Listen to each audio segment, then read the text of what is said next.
I'm Isaiah Jacob with your sports update. The Buckeyes are on a bye this week, but there's plenty of college football action to fill your Saturday. 17th-ranked Texas Tech travels to 16th-ranked Utah at noon for our first top 25 matchup of the day. 6th-ranked Oregon looks to continue rolling at home against Oregon State at 3. And then a big one at 3:30 as 22nd-ranked Auburn travels to take on John Mateer and the 11th-ranked Oklahoma Sooners. Michigan is headed to Nebraska at 3:30. And then tonight, the 9th-ranked Illini head to 19th-ranked Indiana at 7:30.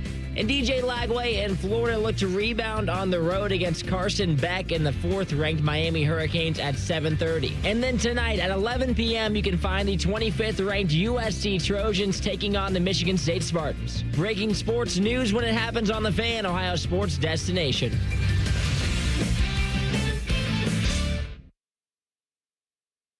The Fan is live and local with Fan Sports Saturday. The Fan Sports Day of the Week.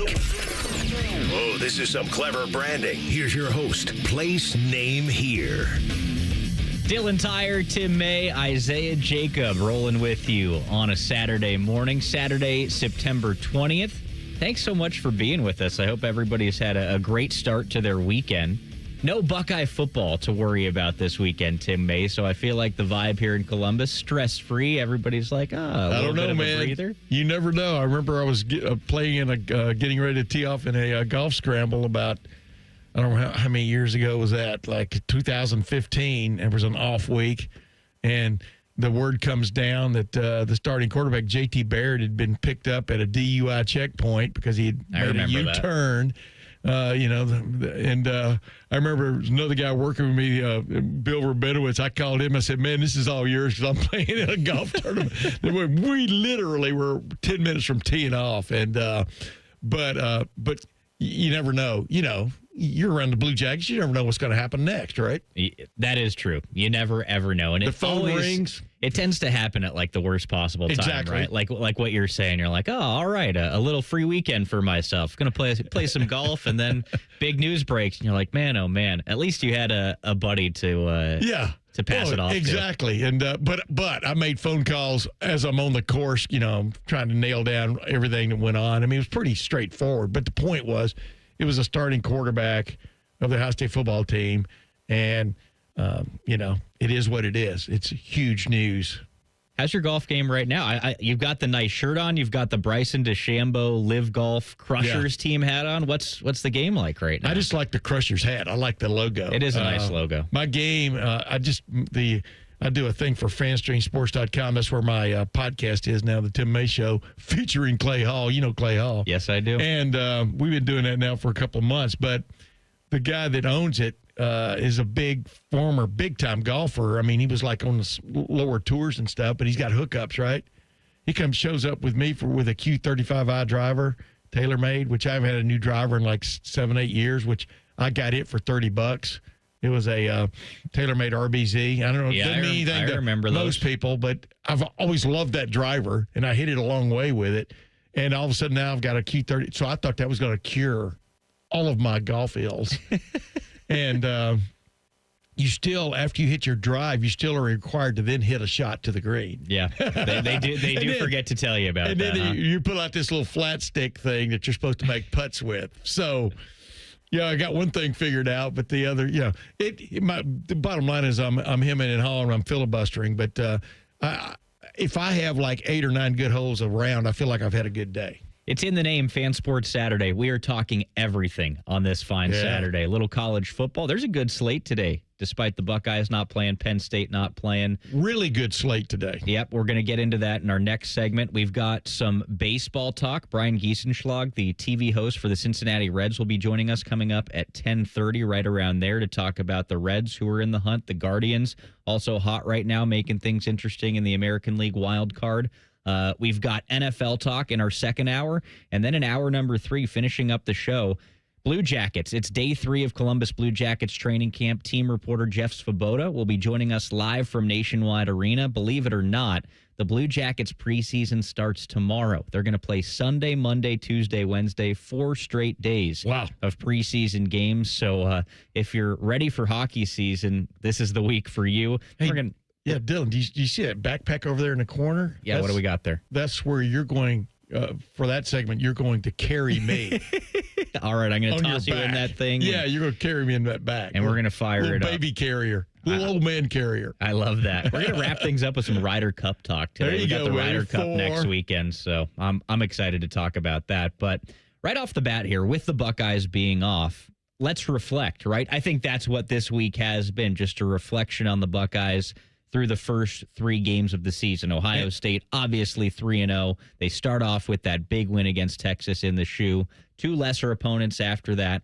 What's your opinion been of the Buckeyes so far? A young team, youngish team that what you knew was going to go through a little bit of growing pains, but is, in my opinion, for the most part, ahead of schedule. They beat Texas. Just as Ryan Day said going into the game, nobody's paying attention. You know, Paul Feinbaum out there talking about how Texas was going to win. He's not even going to be close. And he obviously wasn't paying attention. Have you had the opportunity to talk a little smack with him? I text with him every now and then, actually. Right, and you know, Paul's just looking for people to listen or pay attention. He don't care whether you like him or not, right? But the bottom line was Ohio State found a way to win that game. As Ryan Day said, maybe could have been a slightly bolder with their quarterback than they were. First time starting quarterback in Julian Sayin, but man, did he come out and you just kind of go, boy, he's on point. Yeah. Boy, you know, it's like we're going to talk about Clayton Kershaw later in this show, but you know, your starting pitcher, you just want to know, is he throwing strikes? If he's throwing strikes, you got a shot, right? So number one, and he looked cool under pressure. Yes. The other guy didn't, meaning Arch Manning. So, boom, check mark. You win the game. No matter how you do it, you win the game. Then the next game, you're supposed to win 55-0. You win 70-0. Okay? My point is about a football game like that is, do you win that game? Do you dominate that game as you should, you know, against Grambling? Yep. Yes, check mark. And you're talking about covering the spread there for the folks that I'm just talking about playing well. No, I know, Yeah. but you said they're supposed to win by 55 points. But They're exceeding Las Vegas's expectations on that Right. one, is what you're saying. I guess my point is more of, do you dominate that team Yes. like you should because you are better at every position? Matter of fact, your backups are better at every position. Check mark. Then you go into a game with Ohio University, which has a point to prove, which is coming off an upset of West Virginia, which played Rutgers to the wire. And I know Rutgers, but still, they were at Rutgers, and it's a good team that won the MAC last year. And here's the thing about that game: everybody left there going, "Man, the red zone, man, they left what is that? Meat on the bone, wherever whatever cliche. Points on the board, meat on the bone, points whatever. off the board, Yeah. but meat on the bone." Mm-hmm. And but the bottom line is they won 37-9 by 4 touchdowns. They outgained them 572 to 181. They still dominated. They just didn't, because now everybody's eyes get bigger as the season goes on. And it's a team from the MAC, well, it's a championship team from the MAC. Yeah, they've replaced a lot of guys, got a really good quarterback. Anyway, right on down the line. My point is, I think Ohio State's given up 2 touchdowns in 3 games. As far as it goes with Julian Sayin, I've watched a lot of college football to start this year. I've watched Clemson. I've watched LSU. Well, welcome to the club, brother. Haven't been able to watch USC yet because I know Jaden Mayava is making noise out Yes. there. I've obviously watched Texas and Arch Manning. I've watched some South Carolina with Lenoris Sellers. I've watched Miami. The point is, I've seen the other quarterbacks Wait. play. You've also watched South Carolina without Lenoris Sellers. I have done that too. Big difference. How do you think Julian Sayin stacks up? Because I think, and Isaiah talked about this the other day, that maybe the quarterback play in college football has overwhelmingly been disappointing. Some of these guys that were supposed to be the guys. I think Sayin stacks up, and he's already one of the best quarterbacks in college football. Where are you with that? I'm with you. Mm-hmm. I mean, I'm with that. Except, when you really parse a few things that happened a week ago against Ohio University, when Ohio State had some trouble down in the red zone, just a few times, but they had trouble.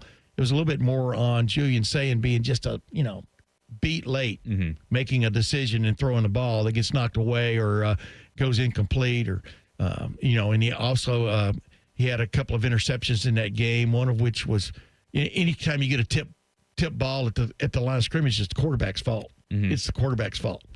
And then you have he gets hit and the ball comes out on that other weird interception. But for the most part, that's why I gave him an A-, because there are places he can definitely improve. But he's been on point. I mean, and, you're a fan of the slap shot. Yes, I am. I'm a fan of the snapshot, which is I'm talking about a quarterback coming from the ear and just bang. Mm-hmm. I mean, this is as good a release as any quarterback I've ever covered at Ohio State. I mean, just his boom, and he's on target. I just like everything about him. But the main thing is I've liked his cool. And like I said a while ago, he's a little bit offbeat a few times, which cost him from beating Ohio University 52-9, instead of 37-9. But I can live with that as long as he knows he's got to make those. I'm sure Ryan Day lit him up. Ryan Day, he's no wallflower. I mean, he comes off as a really nice guy, and he is a nice guy. But when it comes to quarterbacks, he expects a lot. And so we'll see where Julian ends up. But he's one of those guys that, as the season goes on, is going to become more and more the talk of the town, meaning the college football town. And his name will be bandied in the Heisman race along with his primary target, Jeremiah Smith. Last thing on the Buckeyes here. We've talked a good deal about the running game on these airwaves this week. Bo Jackson looks like he could be a piece for Ohio State.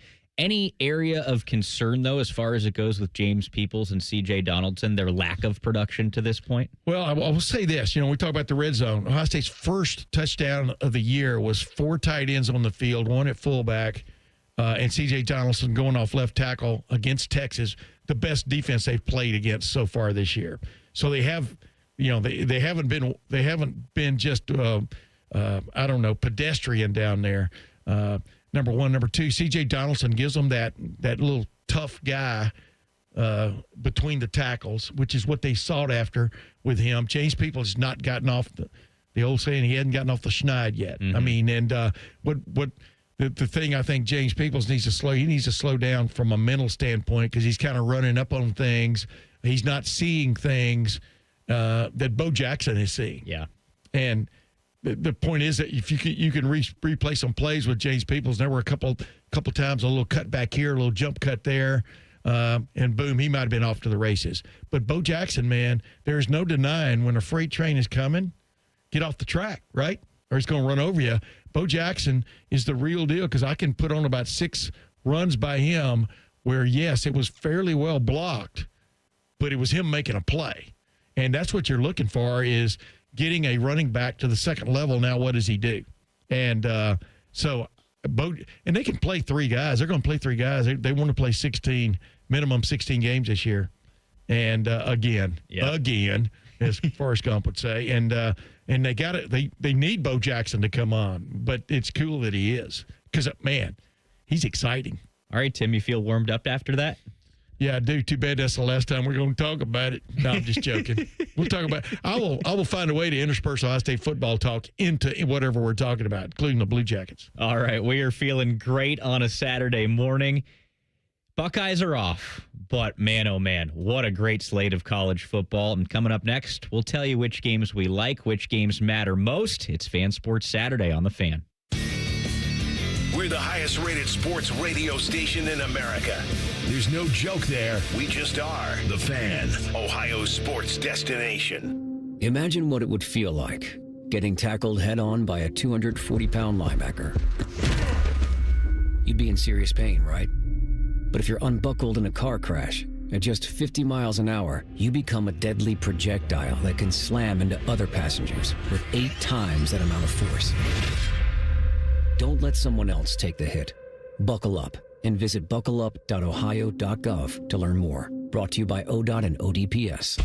At Great Lakes Hyundai, the savings are so good.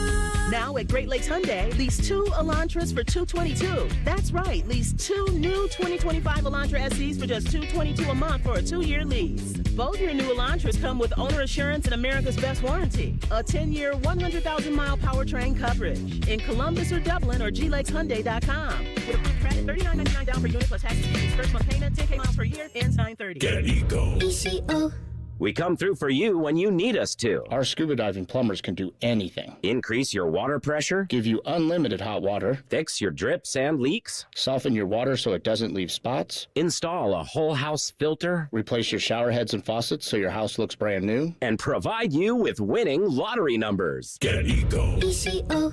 They cannot provide you with winning lottery numbers. I can. Tell us. 3, 21, 24, 34, 46. That's $103 million. Those numbers will be this week's winners? No, those were the winning numbers a month ago. Get Eco. ECO. But EcoFi Advantage is a guaranteed winner. For just $28 a month, EcoFi Advantage covers all 3 systems. Plumbing, electrical, and HVAC. Get Eco. ECO. Scuba diving plumbers, genius electricians, and incredibly handsome HVAC technicians. GetEco.com.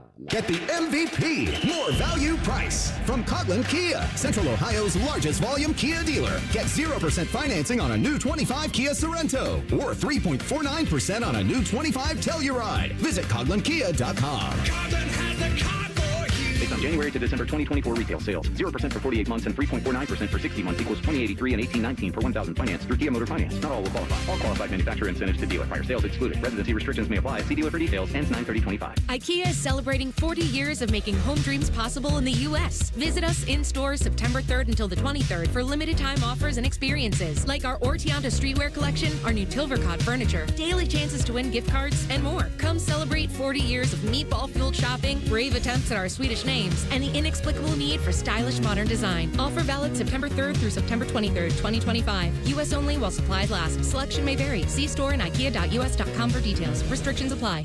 Tailgate season is here, and if your grill makes you have to duck when you light it, it's time for an upgrade. Billiards Plus carries top-of-the-line grills that you can pass down to your kids and gifts the whole family will enjoy. Family-owned and operated. Billiards Plus on Dublin Center Drive in Dublin. Oven-baked French toast, hot melty cheese, and meat, and meat, and meat. Introducing UDF's new 3-meat French toast sandwich, piled with bacon, sausage, and Canadian bacon. United Dairy Farmers, mornings made for you. Feeling stuck on your own 10-yard line in the career game? Maybe it's time to just go for IT. My Computer Career has the game plan to score a rewarding new IT career in months. Whether you're a rookie, a breakout career changer, or a military veteran ready to serve. Why spend years chasing a college degree when you can fast-track your future in IT starting now? Take your mark, get set, go for IT. Take the free career evaluation at mycomputercareer.edu today. Financial aid is available to those who qualify, including VA benefits. The Fan has a new tailgate destination. Join us before every home game at the O Patio and Pub on Lane. Sponsored by your Central Ohio Toyota dealers. Jameson Whiskey didn't go to college. And Coors Light. See you Saturday, friends. The season may be winding down, but there's still time to make the most of Buckeye Lake. At Buckeye Lake Marina, we have year-end deals on boats, accessories, and more to get you ready for next year's adventures. Looking to upgrade? The Buckeye Lake Marina staff is there to help you find the perfect boat at unbeatable prices. Buckeye Lake Marina has a long list of satisfied customers and want you to be the next. Don't wait. Sail into savings at Buckeye Lake Marina before the year ends and find the boat that's just right for you. Visit BuckeyeLakeMarina.com for more. Welcome to Tire Discounters. Oh, hiya, Phantom. Mike, I think I saw a fox on my way in. Oh, that was the Carfax Carfox. He was congratulating us on our Carfax Top-Rated Service Center Award. I have always rated Tire Discounters at the very top. Oh, thanks. So does Carfax, and not just for tires, but for all our services, too. Alignment, brakes, shocks, and struts, and more. Yes, sir. But, Mike, do you think people believe Carfax over me? Well, you are the Phantom tire buyer. Exactly. Fan weather. From the Logan AC and Heat Services Weather Center. I'm meteorologist Aaron White here with your 10 weather impact forecast for today. We're tracking a mix of clouds and sunshine and highs into the upper 80s here for this afternoon. There is also a very slight chance for an isolated shower or thunderstorm here today. We'll see highs in the 80s here for tomorrow with a chance for showers and storms in the afternoon into the evening hours. That's a look at your 10 weather impact forecast here on 97.1 The Fan. We test marketed naming the show A Guy and His Butlers. Oh, that is very touching. But we thought Bishop and Friends had a better ring to it. Weekday mornings at 9. The Fan. Just because it's the weekend doesn't mean we shut up. This is Fan Sports Saturday. Oh, man, what an unbelievable day of college football we have. I know the Buckeyes are off, but that means we get to enjoy some other college football. Just a loaded slate, top 25 matchups. Where do you even want to begin with this thing? Like, should we begin in the noon hour with Utah and Texas Tech, 16 versus 17 there? Begin the begin, man. That's what you do. I mean, yes, and it's a 10 a.m. start for those dudes. That's early. Yeah, that's early. I mean, and everybody's going, man, somebody's going to be sleepwalking and all this kind of, these are college football players, man. Ohio State's playing, at 3:30 Eastern time, 12:30 Pacific time next week. They've been all over the clock, obviously, the first 3 weeks and stuff. And it's funny how these guys adjust. But I remember when Oregon came across country in 2021, when Mario Cristobal was the head coach, remember? And that game in Ohio Stadium was a noon game. Yeah, that was a nooner, so 9 a.m. for Oregon. Yeah, and what did Oregon do? They lined up and kicked Ohio State's rear end. Yes, they did. That was several CJ times. Thank you, start, sir. Right? Thank you, sir. May I have another? No, he had started at Minnesota. Remember? Oh, right. Yeah, but he actually had a pretty decent game. They just couldn't outscore Oregon, which ran the same play in a different way 3 times off left tackle, running the ball. That's when Ryan Day knew changes had to be made defensively. It was the start of we're going to have to make some changes, including changing defensive coordinator in the middle of the season and then going out and getting Jim Knowles. But that was a great example of Oregon was ready. And it was also a sign that Oregon had built itself under Mario Cristobal into more of a Southeastern Conference or good Big Ten team kind of style, because they were always known for mean and lean linemen, which usually cost them in a big game. But and you see what Dan Lanning's done out there. So because he's made them in more of a Georgia, Alabama style, you know. And but back to what you were saying, Utah, Texas Tech, which clearly has eclipsed Ohio State and anybody else you can think of in rosters you can buy. Yeah, they're big time NIL.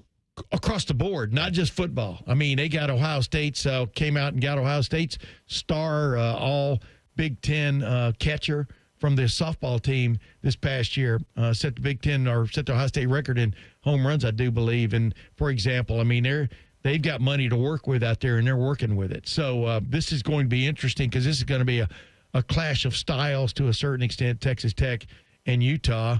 And everybody keeps talking about Utah and how tough it is. And I go, well, you know what? If you can put a couple touchdowns on the board like Texas Tech, you can take away a little bit of that maybe edge that you think Utah might have in this game by just outscoring them. So I'm very curious to watch how this game goes down, because even Utah is playing real offense again.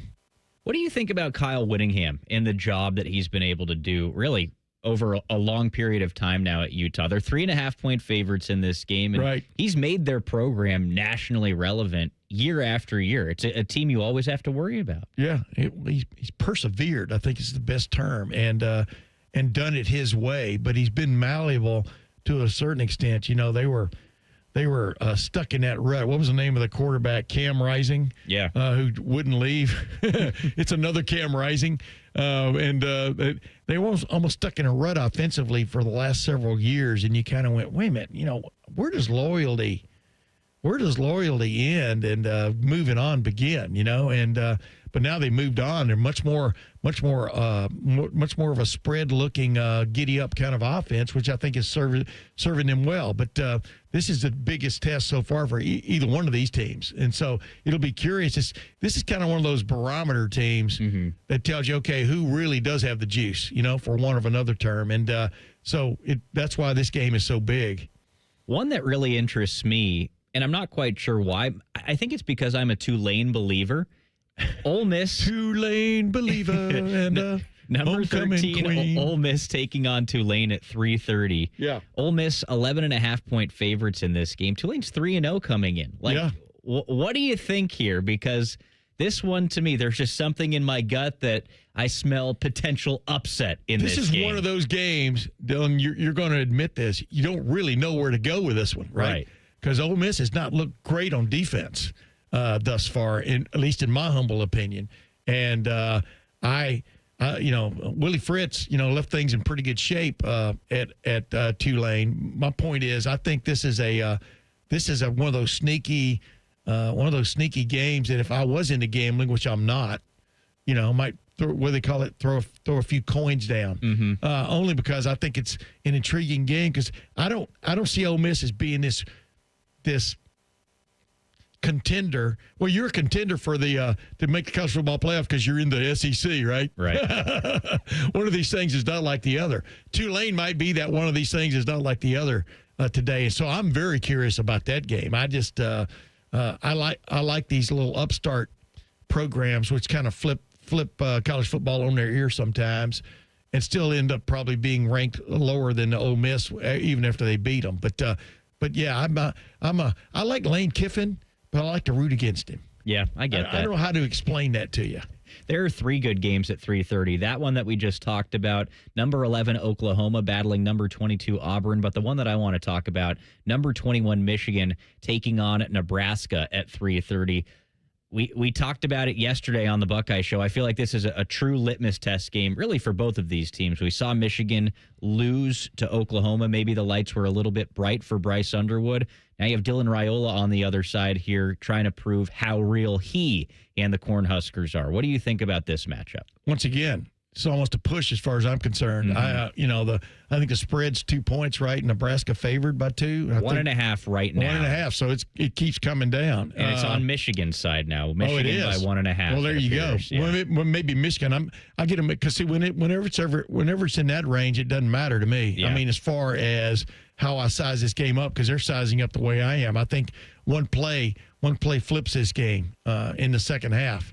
And that's what I'm looking at. As far as Bryce Underwood at Oklahoma, in my opinion, I thought Bryce Underwood wasn't that bad against Oklahoma. I thought his supporting cast was bad in the second half, especially. When he gets into that shouting match with a player on the sideline, it's like the guy had given up on a route. I mean, what are you doing? Mm-hmm. I mean, so I like Bryce Underwood. I think sometimes that freshman quarterback has to. First, you're grateful to be the starter, even though making $10 or $12 million over your span, you should be the starter.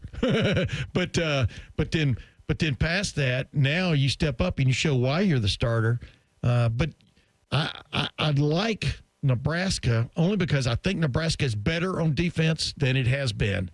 What they've been in search of since Frank Solich left those many decades ago is being a credible, consistent defensive team. I think they've gotten better from a personnel standpoint, maybe even from a coaching standpoint. So I like where Nebraska is headed under Matt Rule because I think Matt Rule's a hell of a college football coach. Yep. And he had to fix some things there. And it's a tough place to get people to come, even in the NIL world, believe it or not. They got Dylan Raiola, but who else have they got, right? They picked up some spares here and there from at different positions. But I think this may be that moment when Nebraska steps back into the spotlight, sort of the edge of the spotlight. I don't think they're quite ready to be up there with Ohio State, Penn State, Oregon. We'll see if they're ready to be up there with Michigan. All right. Hey, or Indiana or Illinois. Yeah, that's where I want to game. go next. Good games later. You have 23 Missouri battling South Carolina, number 4 Miami taking on Florida in a battle of that state. Huge. Then at 7:30, number 19 Indiana playing host to number 9 Illinois. Are you surprised to see Indiana favored by 6.5 points in this game? I feel like that's a lot. A little bit. Mm-hmm. But I keep telling people they're better at quarterback than they were this time a year ago when they went, when they stunned everybody. I keep reminding people Indiana lost 2 games last year to Ohio State and Notre Dame, both of whom did what? Played for the national championship. Yep. Okay. And lost to them on their home field, fields. Whatever the correct plural is there. But the bottom line is Kurt Cignetti has his act together. Kurt Cignetti has a plan. I think he knows what he's doing.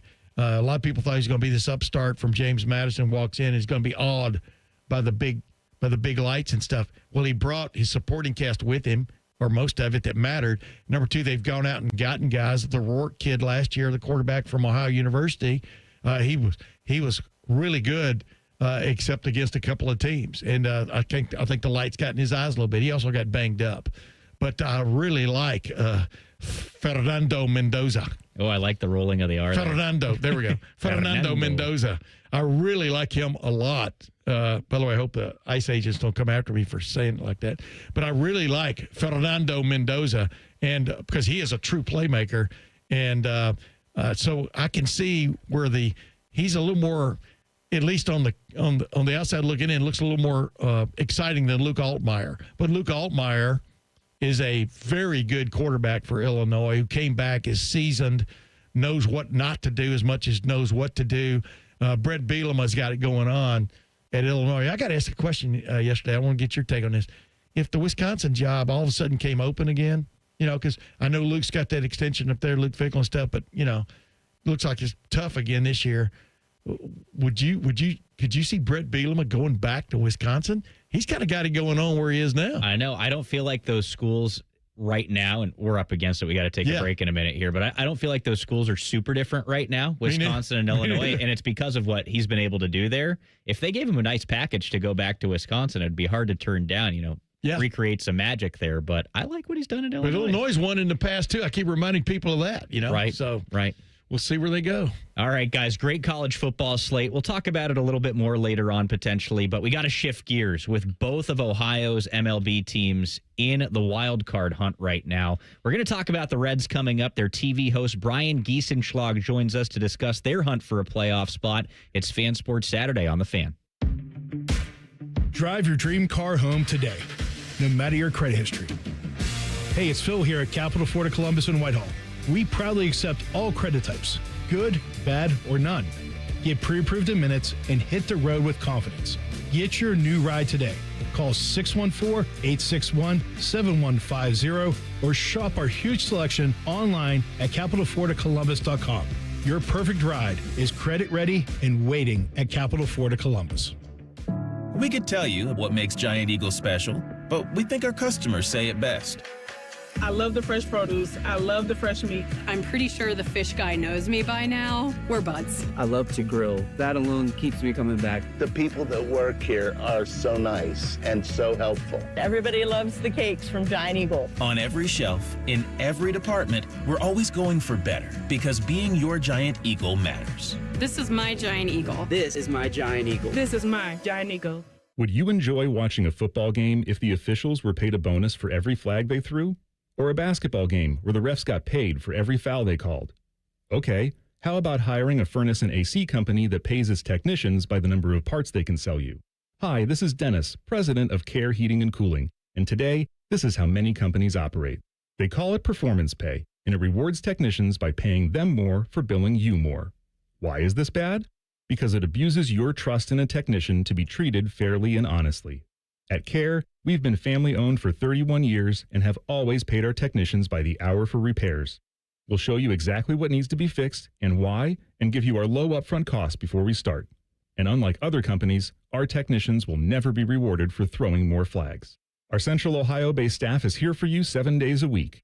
Care Heating and Cooling. Book an appointment online at careheatingandcooling.com or call us at 1-800-COOLING. When you need a company you can trust. If the sound of another man slammed against plexiglass turns you on, you've come to the right place. Proud to be your home for Jackets hockey. The Fan, Ohio sports destination. Instead of annoying national people talking to you this weekend, we've opted for annoying local people. This is Fan Sports Saturday. Dylan Tyre, Tim May back with you, and it's time to talk a little baseball because things are heating up in the wild card race. They've been hot for a while, but the Reds 2 games out right now. They've won 3 straight. The Cleveland Guardians 1.5 games out. They have won 8 in a row. So, yeah, a little mojo right now in Ohio. And with that in mind, let's welcome in the TV host for the Cincinnati Reds, Brian Giesenschlag. Gies, how's it going? It's been a while since we've chatted. What's up, Dylan? How you doing, man? I am awesome. I've got to ask before we get into some baseball talk. With hockey back right now, it's day 3 of Blue Jackets training camp. Are you starting to get that itch at all, or are you still all in on baseball? I always have that itch. I always have that itch to get back to hockey, and watching what I've seen online of the first couple of workouts has been great. That's going to come. It's going to be here soon enough. But, with baseball, it's every single day. It's hard to really come up for air and look around too much. But baseball's in that final stretch right now. So everybody's kind of buried in it. And like you said, with the Reds, with the Guardians, here we are late September, and it's still pretty interesting. All right. If you go back to the beginning of the season, and I told you at that point that the Reds would be firmly in the hunt, 2 games out with just a little bit to play, would you have believed me? What would you have thought if I said that at that point? Honestly, I would have believed you. I had this feeling about this group because I thought the group was a good group. I thought they addressed some things that they needed to address. I thought some guys were ready to take the proverbial step forward and that we would see some of this. But honestly, for the Reds, it's been a little bit tough to process that here they are, yes, with 9 games to go, they're 2 games back. But the frustration has been with the fact that the door has been wide open for them to be in a better spot than they're in right now. The Mets have tried to give this away, to give this wild card spot away to anyone who wants it. There were 2 or 3 teams, Reds, Giants, Diamondbacks. The Mets have tried to serve this up on a silver platter over about the last 4 or 5 weeks, and nobody's taken it. And so as great as it is for the Reds to be in this race and the fact that they still might get it done, I'm not ruling that out by any stretch. There's still frustration that they haven't put themselves in a better position than they're in right now. They've kind of been the definition of a 500 team all year. They've never won more than 5 games in a row. They've never lost more than 5 games in a row. And so that's kind of where we sit right now. But I had a good feeling about this team. I like the way it's put together. The Tito factor is real, all of those things. So, no, I'm not surprised at all.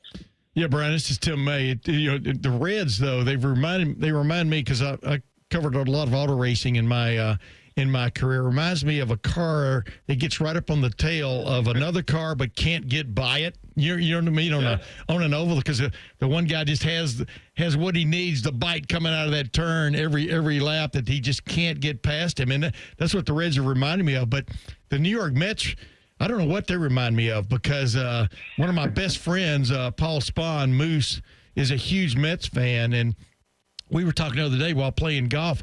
I think the Mets have used – what is it, 4,100 pitchers over the season?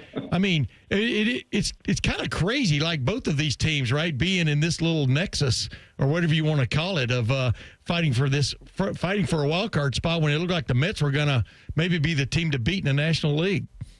Tim, the Mets had the first couple of months of the season, they had the best record in baseball. I know. And to borrow your analogy, auto racing metaphor, They should remind you of the $4 million car that can't get out of first gear right now at the second point in the season. Because there's still this big, shiny, expensive thing rolling down the road. It's just not moving very well or moving very fast. So like I said, they've tried to play their way out of it, and no one has taken advantage of it. Can the Reds get there? It's obviously going to take some help. The Mets have the Nationals, and then they have the Cubs, and the Mets finish on the road. The Mets' final 6 games are on the road. Wrigley Field, even though the Cubs have clinched, it's a tough place to play for any team. And so they've got Wrigley Field, and then they finish against the Marlins on the road. And you say the Marlins, and it doesn't really, raise your eyebrow too much, but the Marlins have played a lot better. And so the Mets, they have to drag this thing across the finish line, but it hasn't been pretty. And for teams like the Reds that are just trying to get there, they're pretty much going to have to win, 7 of 9, 8 of 9 probably to make it happen. The only good thing is in the various tie-breaking scenarios, the Reds own the tiebreaker in most of those scenarios. There's 1 or 2 that comes down, like a 3-way tie would come down to division record. That's where the Reds would be out. But most of the head-to-head stuff, the Reds own the tiebreaker against these teams, so they just have to get there and break even and catch them. But we'll see. 9 to go. Hey, before Dylan dominates the last part, I wanted to ask you one thing. But right now, if you had to give an MVP award of one player on the Reds, you had to give it out right now, who would it go to and why? That's so hard because that's such a big part of the story for this team. When you asked me what I thought about this team, right? I thought a player like Matt McClain might be your MVP this year. Yeah, he's had a really difficult season after missing all of last year with a shoulder surgery. It's understandable, but he's had a really difficult season and hasn't been the factor that I thought he would be. L.A. De La Cruz is a completely different story. We could talk about that at some point. He's not going to be the MVP on this team. I think it's tough. It's really hard to pin that down right now. You have an all-star pitcher in Andrew Abbott who's had some bumps down the road, but has had a fantastic season. Hunter Green just hasn't played enough, but is this team's most dominant, most electric player outside of De La Cruz. There have been some surprises in the bullpen. You could make an argument for their eighth-inning guy, Tony Santillan, leads baseball in appearances and has kept the Reds in so many of these games, close games that they've been in, that they've tried or could have lost. Tony Santillan has been there. Emilio Pagan at the back of the bullpen. But there are a lot of little stories to this team that I think would influence that MVP conversation. Yeah, it's a team of bricks, not just one big block. I mean, I see what you're talking about there. Yeah. Geese, you brought up the name Hunter Green. The performance he had a couple of nights ago, game one against the Cubs there, a one-hit shutout, Reds win 1-0. If this team ends up making the postseason, is that one of those moments that we're going to look back on and say, yeah, that was necessary? That was kind of an attitude win for the Cincinnati Reds? I think that's a great way to describe it, but I'll give you two answers to this question. One, yeah, you're going to have to look at that game, but you could look at every game, but the Reds have lost so many 1-0 games or 2-1 games. And you come out and whoever started that night in the bullpen gave up 2 runs. And you're going, from a pitching standpoint, that was outstanding, but the Reds couldn't generate enough offense to win. So they scratched out a run against the Cubs in the first game of that series, but Hunter Green was so incredibly dominant that the one run stood up. But the second part of the answer is the reason that the Reds, if they can just find a way in, the reason this becomes that much more of an intriguing story is Hunter Green, Andrew Abbott, Nick Led. If you had to face this team in a 3-game wild card series, and Green may have to pitch the final day of the season to give them a chance to get in which case you wouldn't see him in the first round of the wild card. But if you could set it up, if you could somehow get it, this team has rallied around pitching all season long, which is hard to believe because that hasn't been the way the Reds have won games, in the last 15 years. Pitching has always been a struggle. Right now, they have health on the pitching staff, they have depth on the pitching staff, and they've got a couple of dominant guys in the starting rotation. If they could get in, they would scare some teams in that short wild card series because of their ability to pitch. Can they get in? That's going to be the question. But what Green did the other night when he was still dialing up triple-digit heat in the ninth inning, after having thrown more than 100 pitches, he was still hitting 101.5 and 101. Talking to my partner on the broadcast, Sam LeCure, obviously pitched for the Reds, he said, look, every time he goes out and does something like that, I say, he did something we haven't seen that I can't believe. But that game he described in 2 words as pure dominance. Give him the heater. Give him the heater. All right, Geese. Well, I appreciate you stopping by and taking the time. Hey, best of luck the end of this season. I want to see you at Nationwide Arena. I can't wait for that, but I'm hoping the Reds are able to make a little run for you here. Yeah, it's been a really fun season. It's been really exciting, and so I hope it finishes well. But yeah, I'll see you at the rink. And Tim, thanks a lot. Good talking to you guys. Absolutely, man. All right, Brian Giesenschlag. He is the TV host on FanDuel Sports Network for the Cincinnati Reds. The Reds play tonight against the Chicago Cubs. 6:40 first pitch, and that's another big one. The Reds trying to make it 4 in a row. Every game is down a spot. Dude, every game is big. That's the thing about in football you have these moments, but in baseball you got to put moments together. And when you're streaking at the end of the year, like sort of the Guardians are, I mean, you got a shot. Just how long's the streak's going to last?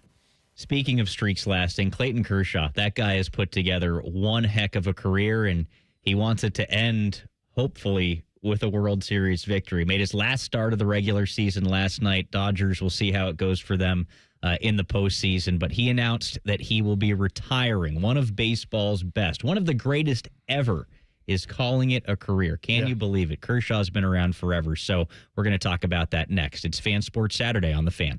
Big Voice Guy here to remind you that you're listening to The Fan, Ohio sports destination. Okay, thanks. I have 3 more seconds. Bye-bye. You can stream the game on your phone while you're gardening. You can stream it while you walk the dog. You can stream it at a trampoline park. You can even stream it at a monster truck rally. But the second you get behind the wheel, the game's over. Remember, Ohio, phones down. It's the law. The season may be winding down, but there's still time to make the most of Buckeye Lake. At Buckeye Lake Marina, we have year-end deals on boats, accessories, and more to get you ready for next year's adventures. Looking to upgrade? The Buckeye Lake Marina staff is there to help you find the perfect boat at unbeatable prices. Buckeye Lake Marina has a long list of satisfied customers and want you to be the next. Don't wait. Sail into savings at Buckeye Lake Marina before the year ends and find the boat that's just right for you. Visit BuckeyeLakeMarina.com for more. Hi, I'm Dr. John Runyon from Runyon Dental Group. Are you missing teeth or do you have uncomfortable dentures? Dental implants can not only transform your smile, they can restore your confidence and allow you to eat those foods you love that you've been missing. When I was in my early 30s, I was in a similar situation needing complex dental work and dental implants. I understand all the emotions that you're feeling because I've been the patient and I know that we can help you. Schedule a free consultation today at RunyonDentalGroup.com. That's RunyonDentalGroup.com. Save big money on your roofing project at Menards with Owens Corning Shingles. Your roof is the first line of defense against the elements and enhances the appearance of your home's exterior. Owens Corning Duration Shingles offer ultimate protection and impressive curb appeal. Choose from 24 colors of Owens Corning Duration Shingles and transform your home today. Plus, check out our weekly flyer on Menards.com for all the great deals happening now. Save big money at Menards. Open a money market account at Kemba Financial Credit Union and enjoy a 4.00% APY intro rate until July 2026, 6 times the national average. Maintain easy access to your funds and secure financial stability. Don't miss out. Offer expires October 31st, 2025. Visit Kemba.org. Restrictions apply. Advantage status and $5,000 minimum and $1 million maximum deposit required. APY equals annual percentage yield. Comparison based on FDIC average, federal insured by NCUA. IKEA is celebrating 40 years of making home dreams possible in the U.S. Visit us in-store September 3rd until the 23rd for limited time offers and experiences like our Ortianta streetwear collection, our new Tilvercott furniture, daily chances to win gift cards, and more. Come celebrate 40 years of meatball-fueled shopping, brave attempts at our Swedish names, and the inexplicable need for stylish modern design. Offer valid September 3rd through September 23rd, 2025. U.S. only while supplies last. Selection may vary. See store and ikea.us.com for details. Restrictions apply.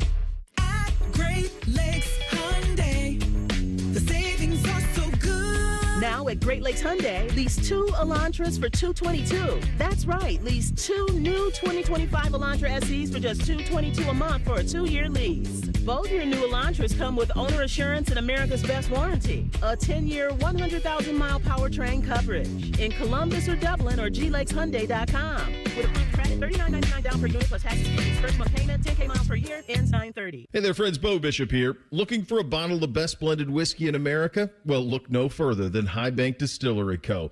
Their Whiskey War Barrel Proof won this prestigious title at the San Francisco World Spirits Competition. That's the most prestigious spirits competition in the world. From their classic Whiskey War to Double Oak to my personal favorite, the Cigar Cask, there is something for everyone. Find a bottle near you and learn more at highbankdistillery.com. Drink the best, forget the rest. Get eco. ECO. We come through for you when you need us to. Our scuba diving plumbers can do anything. Increase your water pressure. Give you unlimited hot water. Fix your drips and leaks. Soften your water so it doesn't leave spots. Install a whole house filter. Replace your shower heads and faucets so your house looks brand new. And provide you with winning lottery numbers. Get eco. ECO. They cannot provide you with winning lottery numbers. I can. Tell us. 3, 21, 24, 34, 46. That's $103 million. Those numbers will be this week's winners? No, those were the winning numbers a month ago. Get an Eco. ECO. But EcoFi Advantage is a guaranteed winner. For just $28 a month, EcoFi Advantage covers all 3 systems. Plumbing, electrical, and HVAC. Get an Eco. ECO. Scuba diving plumbers, genius electricians, and incredibly handsome HVAC technicians. GetEco.com. Remember when sports used to be about calling up your favorite host and saying how stupid they are? Good news. We still do that. The Fan Call-In Show. Hello! Sponsored by ESPN Bet at Hollywood Casino. Sunday mornings at 8 on The Fan. All your favorite fan shows are available when you want them. Head to 971thefan.com and hit that subscribe button. The Fan, Ohio sports destination. Sports talk, weekend style. You're listening to Fan Sports Saturday.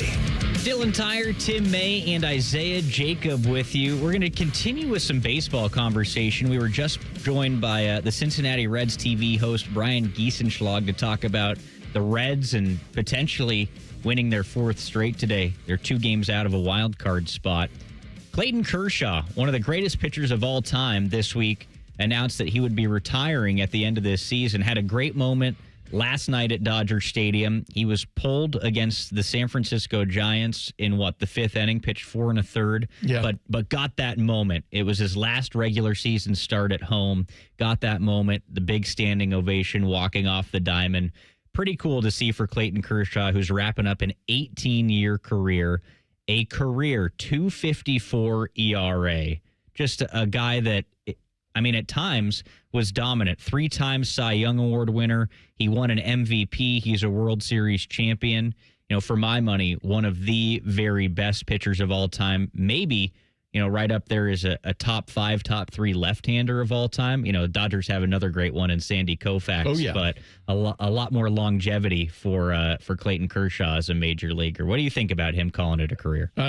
It's better late. I was going to say better late than never, but when you feel like you're kind of losing that pop, you and I were talking about this before we came back, and that little edge, then you can go out looking like a bum, right? Mm-hmm. And they're going to probably still be putting you out there thinking the magic can come back, et cetera. His career ERA is like, 2.54 as you pointed out, but like this year it's 3.55. Still not bad. Exactly. It's kind of had limited, been limited to a certain extent this year. It's just interesting. 1 strikeout into the 5th inning, the Dodgers manager, what's his name? Ryan Roberts. Dave Roberts, excuse me. Ryan Roberts, the other player. Yes. He opted to, hey, that's the moment. He saw it better than anybody, and so you don't even get a decision one way or the other in that game unless you were way behind. But the Dodgers rallied or the Dodgers won the game. But the point is, he could pitch how many more times in Dodger Stadium if things go the way he wants them to? 4 or 5, right? It depends on how they would use him in the postseason, right? But he could pitch 3, 4. Even more than that, you don't know. But it's just cool, when guys realize it's that time. You know it better than anybody else on whether when you reach back, whether what comes out of your hand is what you expected it to be. And so, but boy, you look at his career. Over 220 wins. He won 2 out of every 3 times he went to the mound. More than that, really. About 2.5 out of 3 times he went to the mound. That's pretty impressive. But the bottom line is when you know. And 3,000 strikeouts, that's a pretty good career. So I'm looking at Baseball Reference right now, and they kind of, qualify stats for these guys among the greatest ever. Like they compare players. It's obviously got his day-to-day stats and everything like that. Yeah. But they've essentially got him as the 20th best pitcher ever, based off of all of his numbers put together, the success in his career, postseason success, awards play into all that too. But, here's a list of some of the pitchers with similar scores. They get all these numbers together and produce a score. Effectiveness is what you're looking at there. Pedro Martinez, Max Scherzer, Roy Halladay, Sandy Koufax, Whitey Ford, Adam Wainwright, John Lester, Randy Johnson, Tim Hudson, Justin Verlander, Zach Greinke. Like that's a pretty good fraternity. Yeah, not bad company. So who would you hand the ball to? You got a game to win. Who would you hand the ball to? Out of all those guys, you just listed? mentioned. Oh, man. Let's see. Randy Johnson would have to be up there. Pedro Martinez would have to be up there. Koufax would have to be up there. Yeah. Justin Verlander. Yeah. I mean, see, I was lucky because I was born in 1954. I never saw Sandy Koufax pitch live, but I saw him on television, on black and white television. No, a little bit of color television. But Sandy Koufax had a tough start to his career, obviously. But then when he got his act together, boy, there's nothing cooler than a great left-hander. I don't know. I mean, there have been a lot of right-handers, but there's nothing more imposing, in my opinion, of a guy just on top of his game, smooth, et cetera, than a great left-hander. And Kershaw definitely, at the height of his game, was in that ilk. All right, so going back to and you're right about that. Like there's something just the way they throw, it's just cool as hell. I know. Randy Johnson, that big left-hander coming kind of from that three-quarter angle. But so on Baseball Reference, they've got what they call the black ink test and the gray ink test. Black ink test is when you lead baseball in certain statistics. Gray ink test is when you're top 10 in certain statistics. So for an average Hall of Famer, their black ink rating is 40. Clayton Kershaw's got 65. Gray ink, 185. He's got 188. The average Hall of Fame score, I guess here, Hall of Fame standards, they call them on Baseball Reference. The average Hall of Famer has 50 points. Clayton Kershaw, 66 points. So I think a no doubt first ballot potentially Hall of Famer here. Three-time Cy Young, MVP, won the pitching Triple Crown, World Series champion, Gold Glove winner. He led baseball in earned run average 5 times. That's pretty good. Yeah, that's a pretty decent resume. Yeah. I think the one knock on Clayton Kershaw is the postseason success, right? Correct. And he finally got that World Series victory back in 2020. But the Dodgers had been to the World Series twice before that with Kershaw, and he didn't get it done. And traditionally, he just hasn't been a solid playoff performer, a career 449 earned run average in the postseason. The year they won the World Series, though, he pitched in 5 games, started all 5 of them. He was 4-1 with a 2.93 ERA. That's pretty decent. Yeah, so he figured it out. And I think that at that point, we're talking 5 years ago now, and he's missed a couple of seasons with injury, but you go back to 2020 and the fact that he was able to do that, I think that really put a bow on his career and probably did for him too. Sure. It's like, finally, when you really look at guys and did you achieve at the highest level? And we know a pitcher only gets to show up.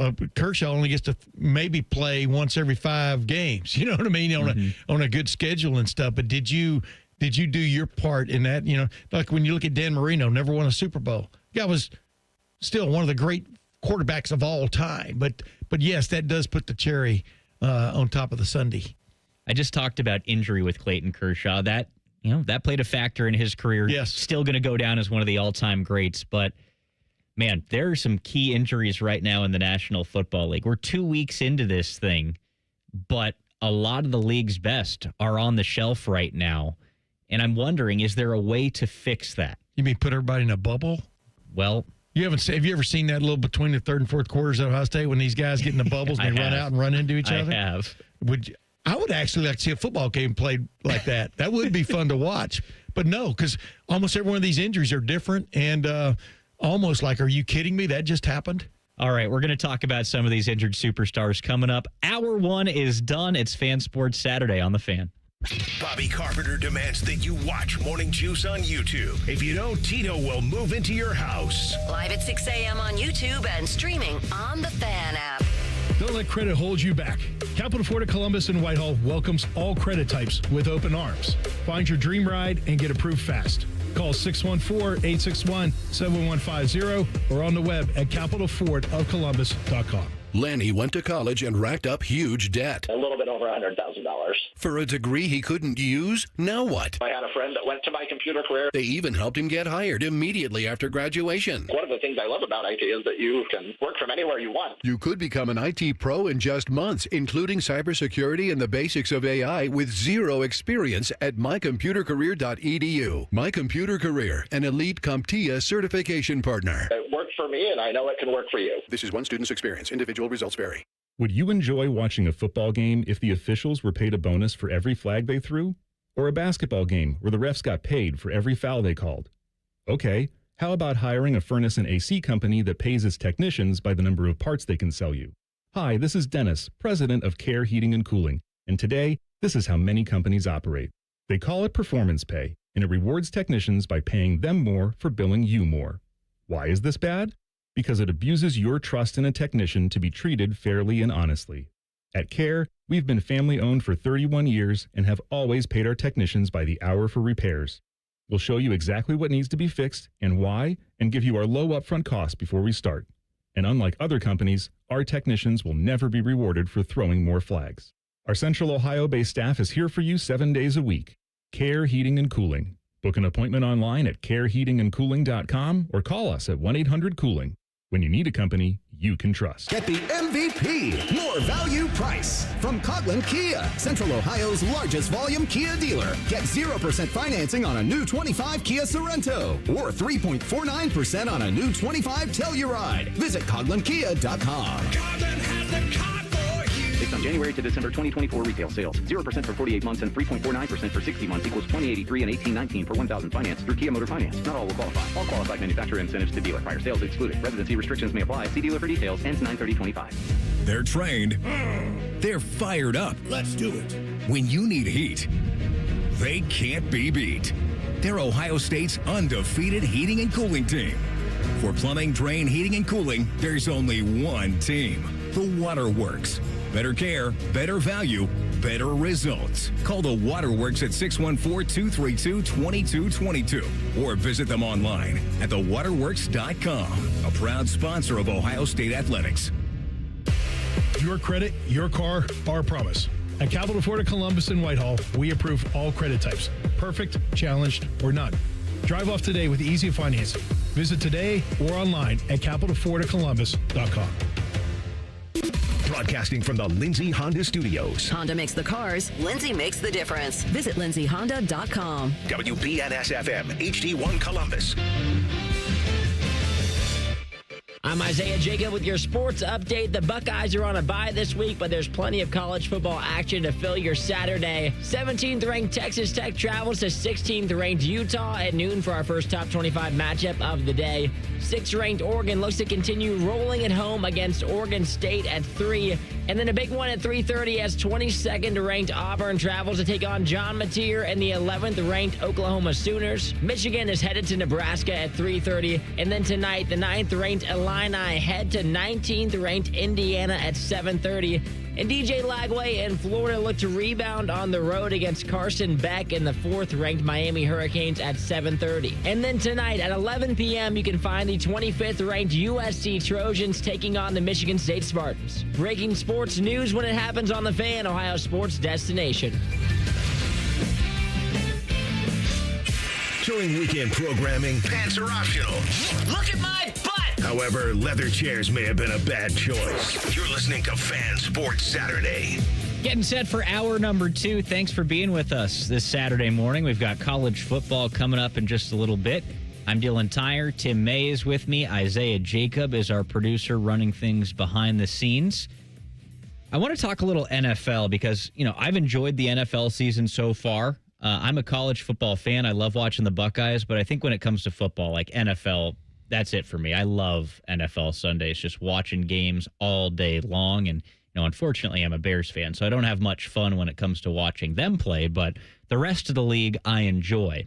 With that said, some injuries, like key injuries early on this season. Starting quarterbacks injuries? Yeah, that's big. Yeah, and I asked you before the break, is this avoidable? And I would say in some respect, maybe, because they play so much football now, and these teams are on short weeks, like Thursday night football in particular. I think I think that's probably led to a few more injuries. Like you think about Jaden Daniels and he got hurt playing against the Packers a couple weeks ago now. Yep. But these guys out, like Joe Burrow, he's had some bad injury luck in his career. You think so? Wow. Had the thumb/wrist a couple of years ago, has turf toe now. He's out until December? Yeah, knee year one. And that's if he's out until December, and that's if things go well. Yeah. Jaden Daniels not going to play this week. He's got a knee injury. Yep. J.J. McCarthy out with He's got a sprained ankle, I think, right now. Right. Justin Fields, concussion. Brock Purdy, questionable. You just hate to see that early in the season, particularly at the quarterback position, because it kind of cheapens the product in a way. Well, of course it does. And, as I like to say, it's that Seinfeld episode where Elaine gets the ladies at the manicure place tickets to a lavish Broadway musical starring Bette Midler, and then they announced, no, Bette Midler's not there. No Bette Midler? I mean, that's kind of what it is when you go. It'd be like going to a Cavaliers game way back when one of the two times that LeBron was there, and LeBron, for whatever reason, didn't play that night. A load management night? I'm telling you, that's what LeBron James doesn't get the credit for showing up basically every night, because he knows – and the team knows people are coming to see you. But here's the thing. It's like I'm referring to the Bengals Vikings game as the not the Wentz, W-E-N-T-Z, but the W-I-N-C-E, the Wentz game. Because, Jake Browning and Carson Wentz, who's been recycled more times than plastic. 6 times in 6 years for Carson Wentz. So we'll see what happens in that game. But is it going to be the same game you expected? No, it should be just when you think, though, an NFL game's going to go one way, it goes the other. Jake Browning you don't have any tape on this guy for the most part.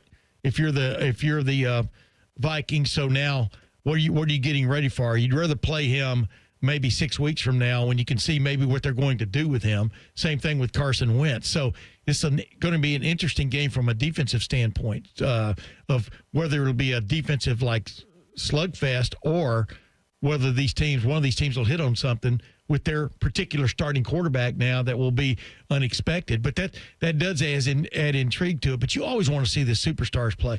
But it's football, man. Football players get hurt in practice. Yeah. I mean, hockey guys can get hurt in practice.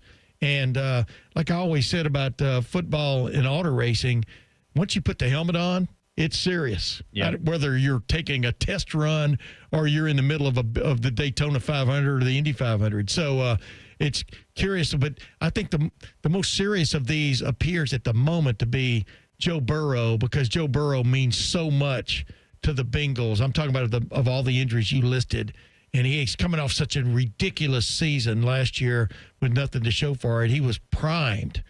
He was in great shape and primed, and then boom, another strange injury happens to him. I want to come back to the Bengals in just 1 second. I just went over the hurt quarterbacks right now. Running backs, Aaron Jones, Austin Eckler, DeAndre Swift, questionable this week.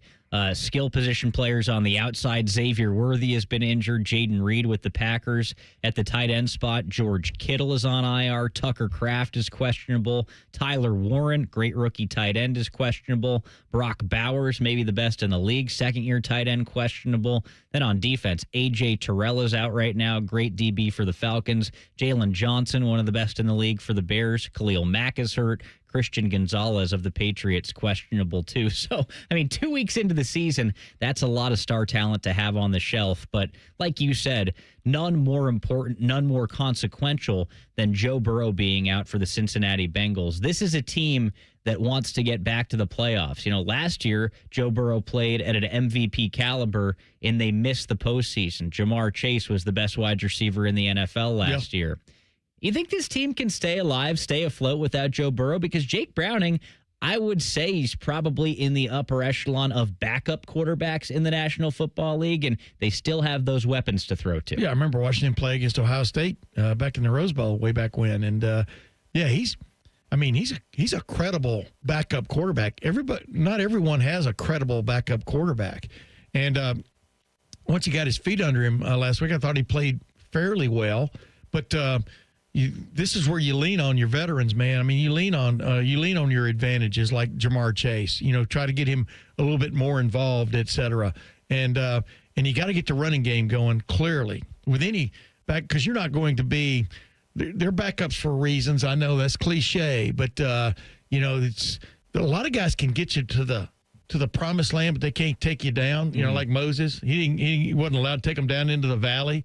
But he got them there. A lot of these guys can get you there, but they're a special group that gets you into the playoffs and wins and goes on and wins a Super Bowl. And I really truly believe Joe Burrow is one of those special guys. But I don't know. I'm hemming and hawing here because you're asking about something that I'm going to look back 6 weeks from now and go, well, I was wrong about that. I do think Jake Browning, if he plays within himself and doesn't try to be Joe Burrow, I think he is serviceable. What bothers me about the Bengals is their defense because Shamar Stewart, the guy that speaking of hemming and hawing, there was so much conversation about him not signing, and then he finally does. He's hurt too. Exactly. I mean, this is the National Football League, not for long when you're not injured, And so, yeah, I just, it's really funny though. I'm sitting here and I'm thinking this stupid thought in my head. The Browns have been trying to win with a backup quarterback for years now, and with a pretty good defense. So, I just keep that one pass Flacco had last week just bugs me to this day. The interception he threw, I even tweeted about it like everybody else like me is watching that moment, but you just never know what's going to come out of a guy's hand from 1 minute to the next when you've got guys that are coming off the bench, coming off the shelf, wherever you're bringing them in from. There's going to be some rust there that has to be worked off in one form or fashion, or definitely need to get oiled up. So we'll see if Jake Browning's got it.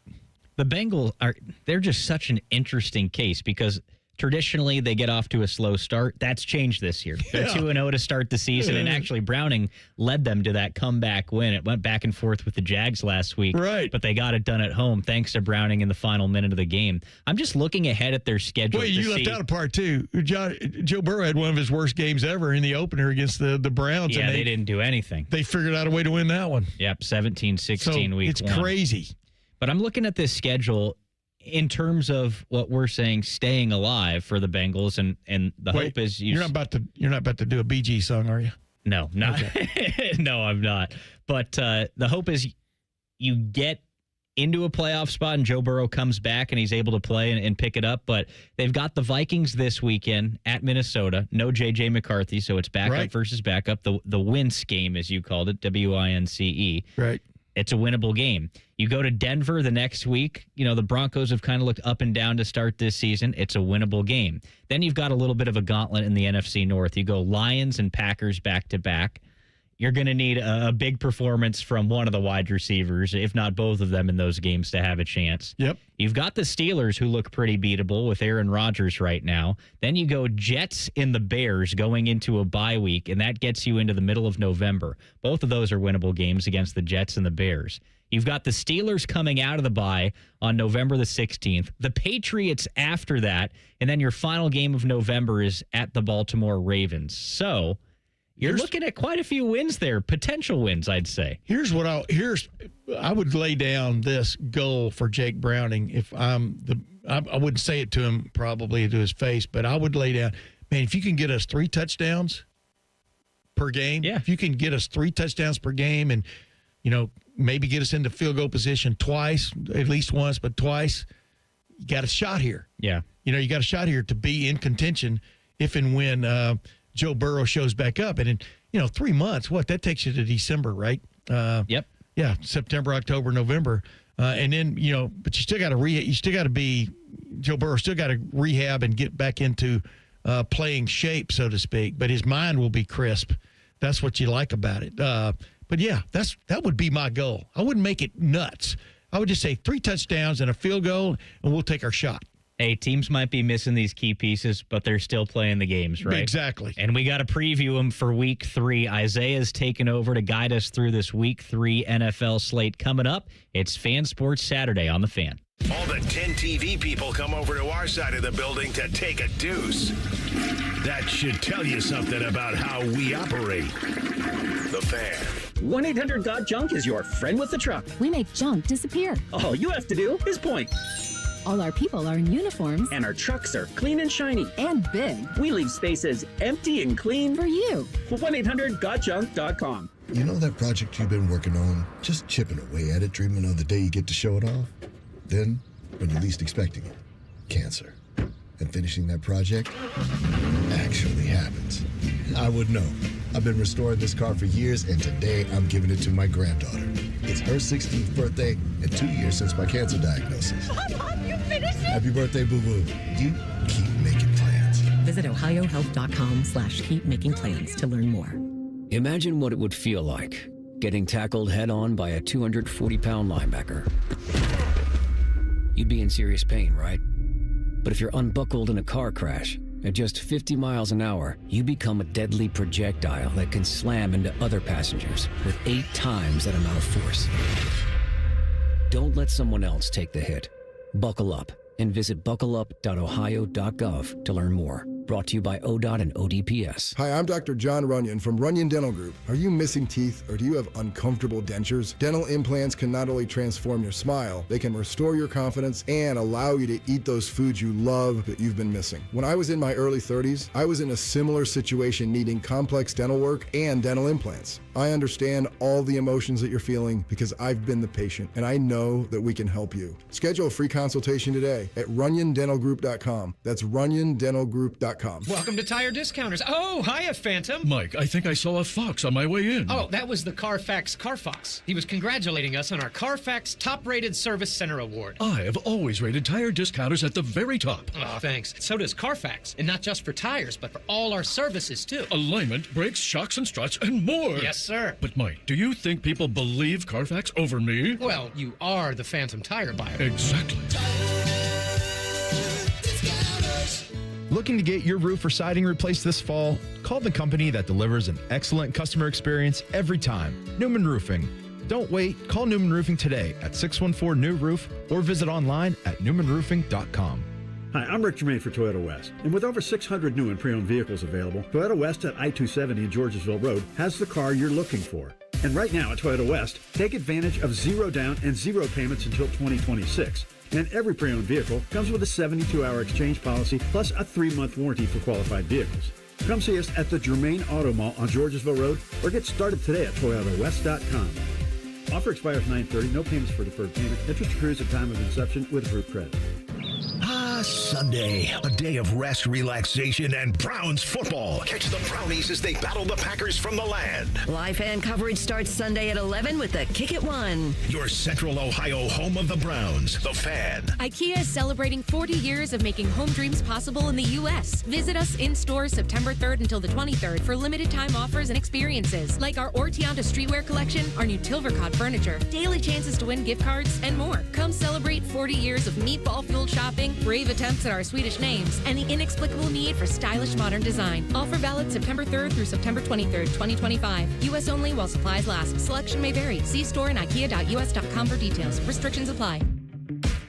Drive your dream car home today, no matter your credit history. Hey, it's Phil here at Capital Ford of Columbus in Whitehall. We proudly accept all credit types, good, bad, or none. Get pre-approved in minutes and hit the road with confidence. Get your new ride today. Call 614-861-7150 or shop our huge selection online at capitalfordofcolumbus.com. Your perfect ride is credit ready and waiting at Capital Ford of Columbus.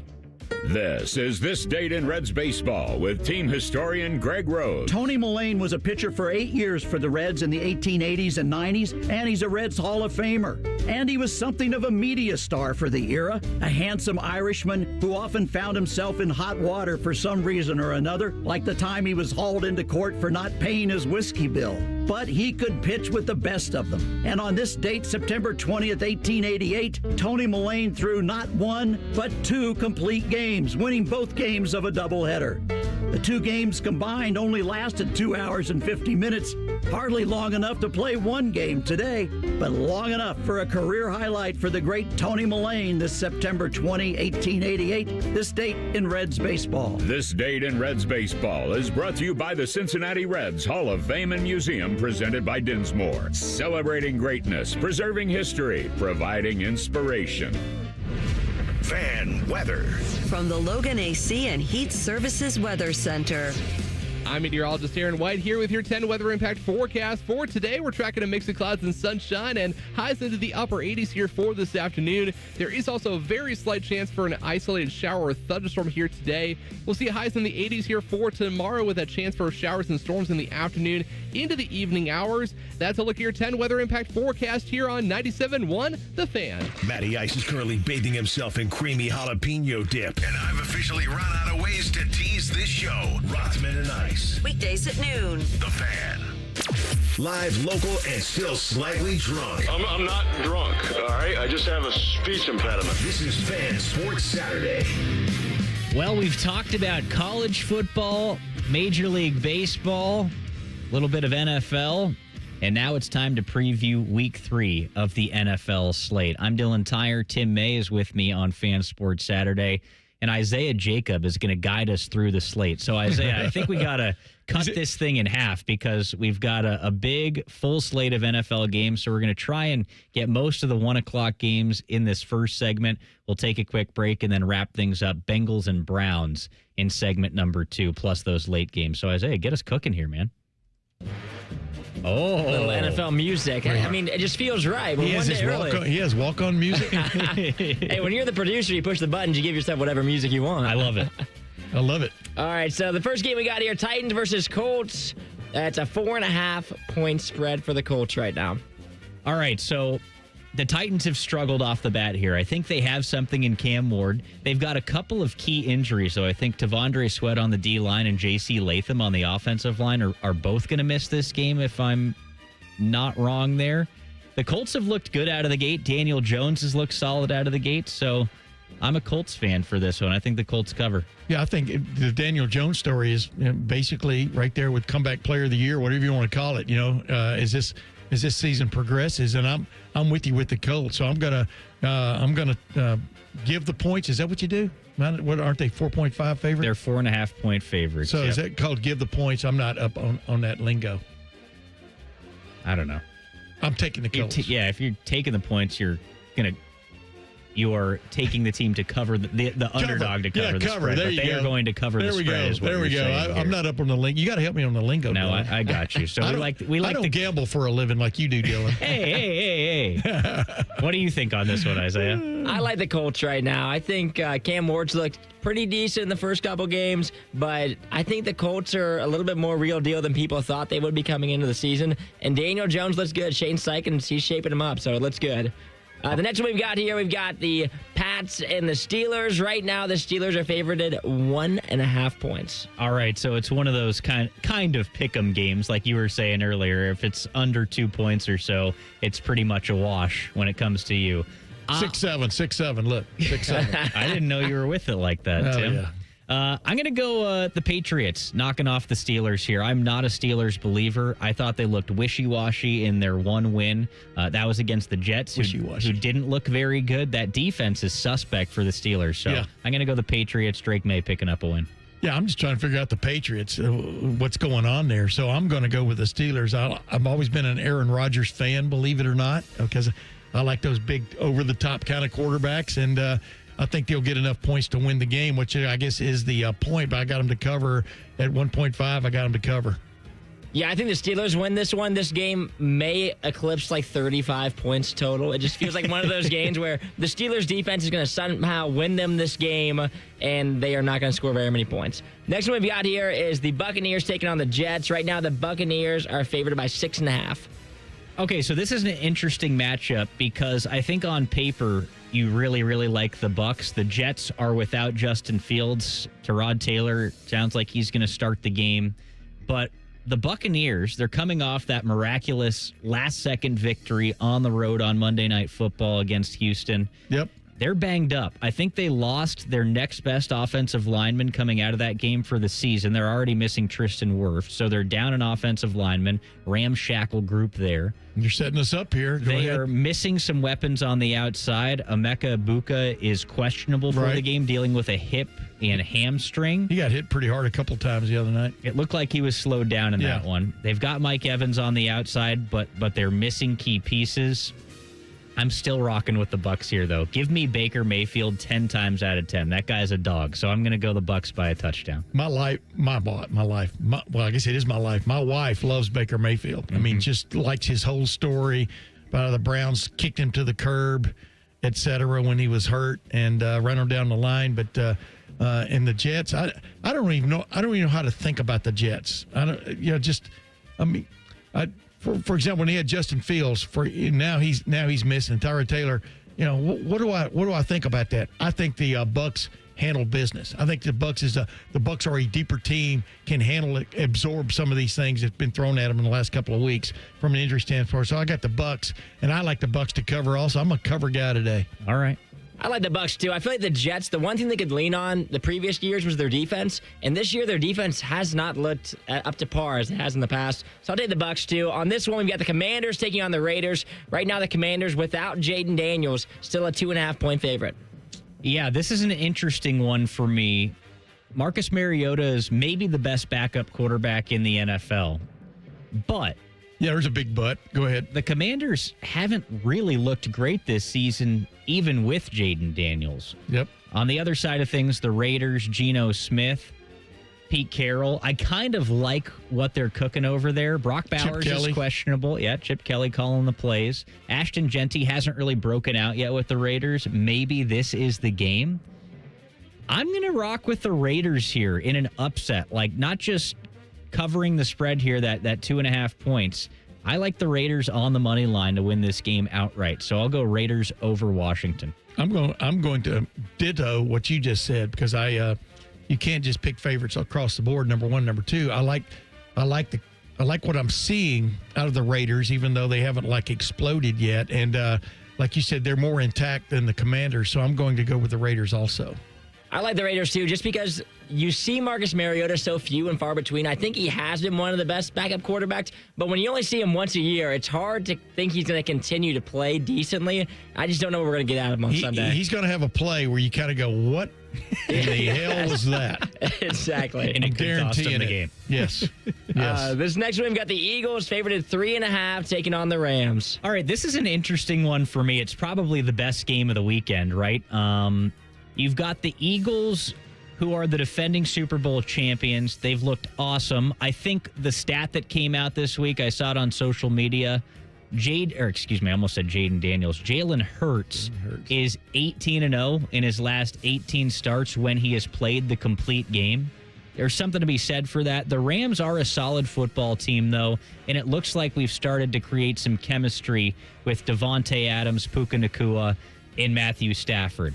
The Rams always seem to play games tight.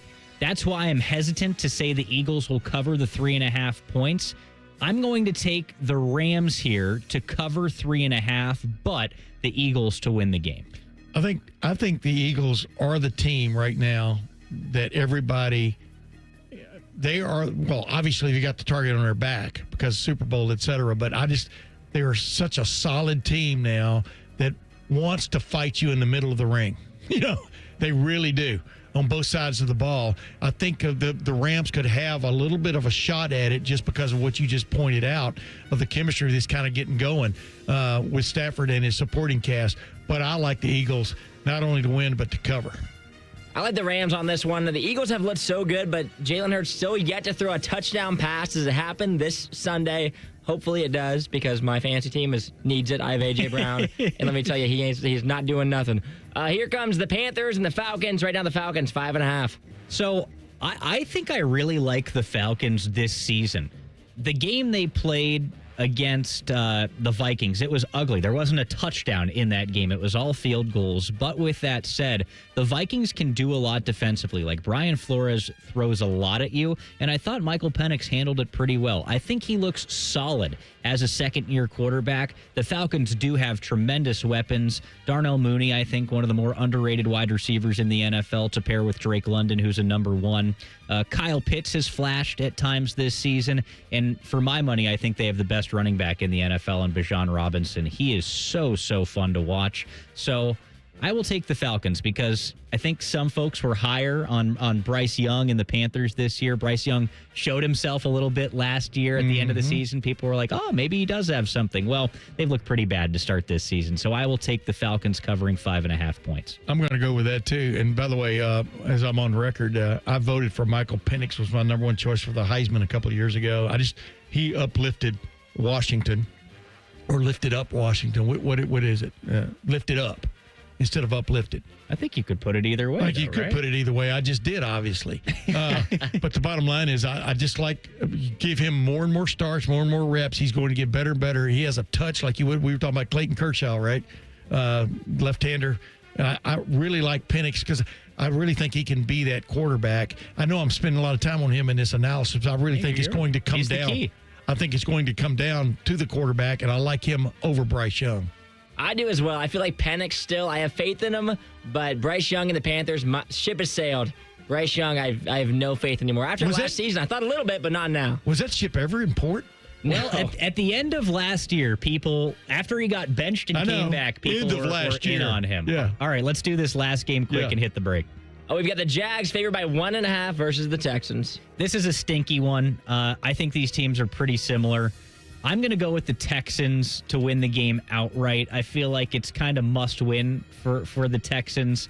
CJ Stroud, I feel like he needs to put together a pretty performance. Like, he and Nico Collins haven't quite had the chemistry that they showcased before Collins got hurt. Yeah, but his offensive line has been... I know. He is under a lot of duress, but I'll take the Texans winning this game. I'm going to take Texans, too, because I never trust Trevor Lawrence to ever win me any money in any sort of way. Just when you start liking him, he lets you down. All right, Isaiah, what do you have? I have the Texans. I want CJ Stroud to figure it out. He has looked so good in the past, but this year it just hasn't been there, and I hate it. I'm with you on that one. All right, we're going to take a quick break. Our Week 3 preview, including the Bengals and the Browns, continues next. It's Fan Sports Saturday on The Fan. It's the Ohio Lottery's all-new $5, $20, or $100 scratch-off. With 3 simple cash prizes, it'll have you saying, Wow, that's what I call winning. with tracks like... And the anthem celebrating the first of its kind $2 ticket. The $5, $20, or $100 scratch-off is an absolute hit. Ohio Lotto's got Lottery players are subject to Ohio laws and commission regulations. Play responsibly. Would you enjoy watching a football game if the officials were paid a bonus for every flag they threw? Or a basketball game where the refs got paid for every foul they called? Okay, how about hiring a furnace and AC company that pays its technicians by the number of parts they can sell you? Hi, this is Dennis, president of Care Heating and Cooling, and today, this is how many companies operate. They call it performance pay, and it rewards technicians by paying them more for billing you more. Why is this bad? Because it abuses your trust in a technician to be treated fairly and honestly. At Care, we've been family-owned for 31 years and have always paid our technicians by the hour for repairs. We'll show you exactly what needs to be fixed and why, and give you our low upfront cost before we start. And unlike other companies, our technicians will never be rewarded for throwing more flags. Our Central Ohio-based staff is here for you 7 days a week. Care Heating and Cooling. Book an appointment online at careheatingandcooling.com or call us at 1-800-COOLING. When you need a company you can trust. The football season now stretches from August to late January, and we can't afford not to be at our very best all season. Hey guys, it's Eric Reeser, and if you're like me, looking at the calendar wondering how you're going to stay at 100% for the next 5 months, do what I did, go see my friends at Hydrate Me Med Spa. I went to their Grandview location, got hooked up with a fast vitamin push that's got me feeling better than I have in years, and the NAD Plus has me thinking better too. From IV to aesthetic treatments, look great, feel great at Hydrate Me Med Spa. 4 locations, Grandview, Granville, New Albany, and Dublin. Book your appointment at Hydrate HydrateMeMedSpa.com. We've been your Jackets flagship station since day one. All the goals, all the action, all the memories. Your home for the Columbus Blue Jackets, the Fan, Ohio sports destination. Garnish your Bloody Mary with sports talk. You're listening to Fan Sports Saturday. All right, let's pick up where we left off with our NFL preview. Our last game that we did was one of the stinkiest of the weekend, I think. The Jaguars and Texans. Yeah. All three of us were on the Texans. So, Isaiah, let's pick it back up with a game that folks in our region are going to care about. Two games, actually. The Vikings and the Bengals, Browns, Packers. Let's get it going. Yeah, the Vikings and the Bengals right now, the Vikings are favored by 2.5 points. What do you got? Yeah, so the Bengals going on the road for this one. I think Tim called it the Wentz Bowl earlier, W-I-N-C-E, not the Wentz Bowl, W-E-N-T-Z. Yeah. Two backup quarterbacks, Jake Browning for the Bengals, Carson Wentz for the Vikings. I mean, the Vikings have looked not good at all with J.J. McCarthy. How could they possibly look any better with Carson Wentz? Bengals on the other side coming off a win. Jake Browning with some confidence, I think, leading them to a late victory there against the Jags. I'll go the Bengals to win the game outright. You know, I'm just not a believer in the Minnesota Vikings right now. I'm honestly, they're the home team in this game, so I suppose that's why they're favored. It would probably be the other way if the Bengals were hosting. So I'm going to go Cincy. I just don't think the Vikings have it. Yeah, I'm going to go Cincy too, for the exact same reasons you just pointed out, and which we really don't know how this is really going to go, right? Because of both. I'm just so curious about Carson Wentz and where he was and where he is. You know, he was almost an MVP caliber quarterback. Right. And it's just always been puzzling to me. But you know, you get hit a few times in certain ways, man. It just you're never you're never the same guy again. But I like Jake Browning. I think Jake Browning's a very intelligent quarterback. I think he'll figure out a way. And like I said, despite the Bengals' defense, they'll figure out a way to win this.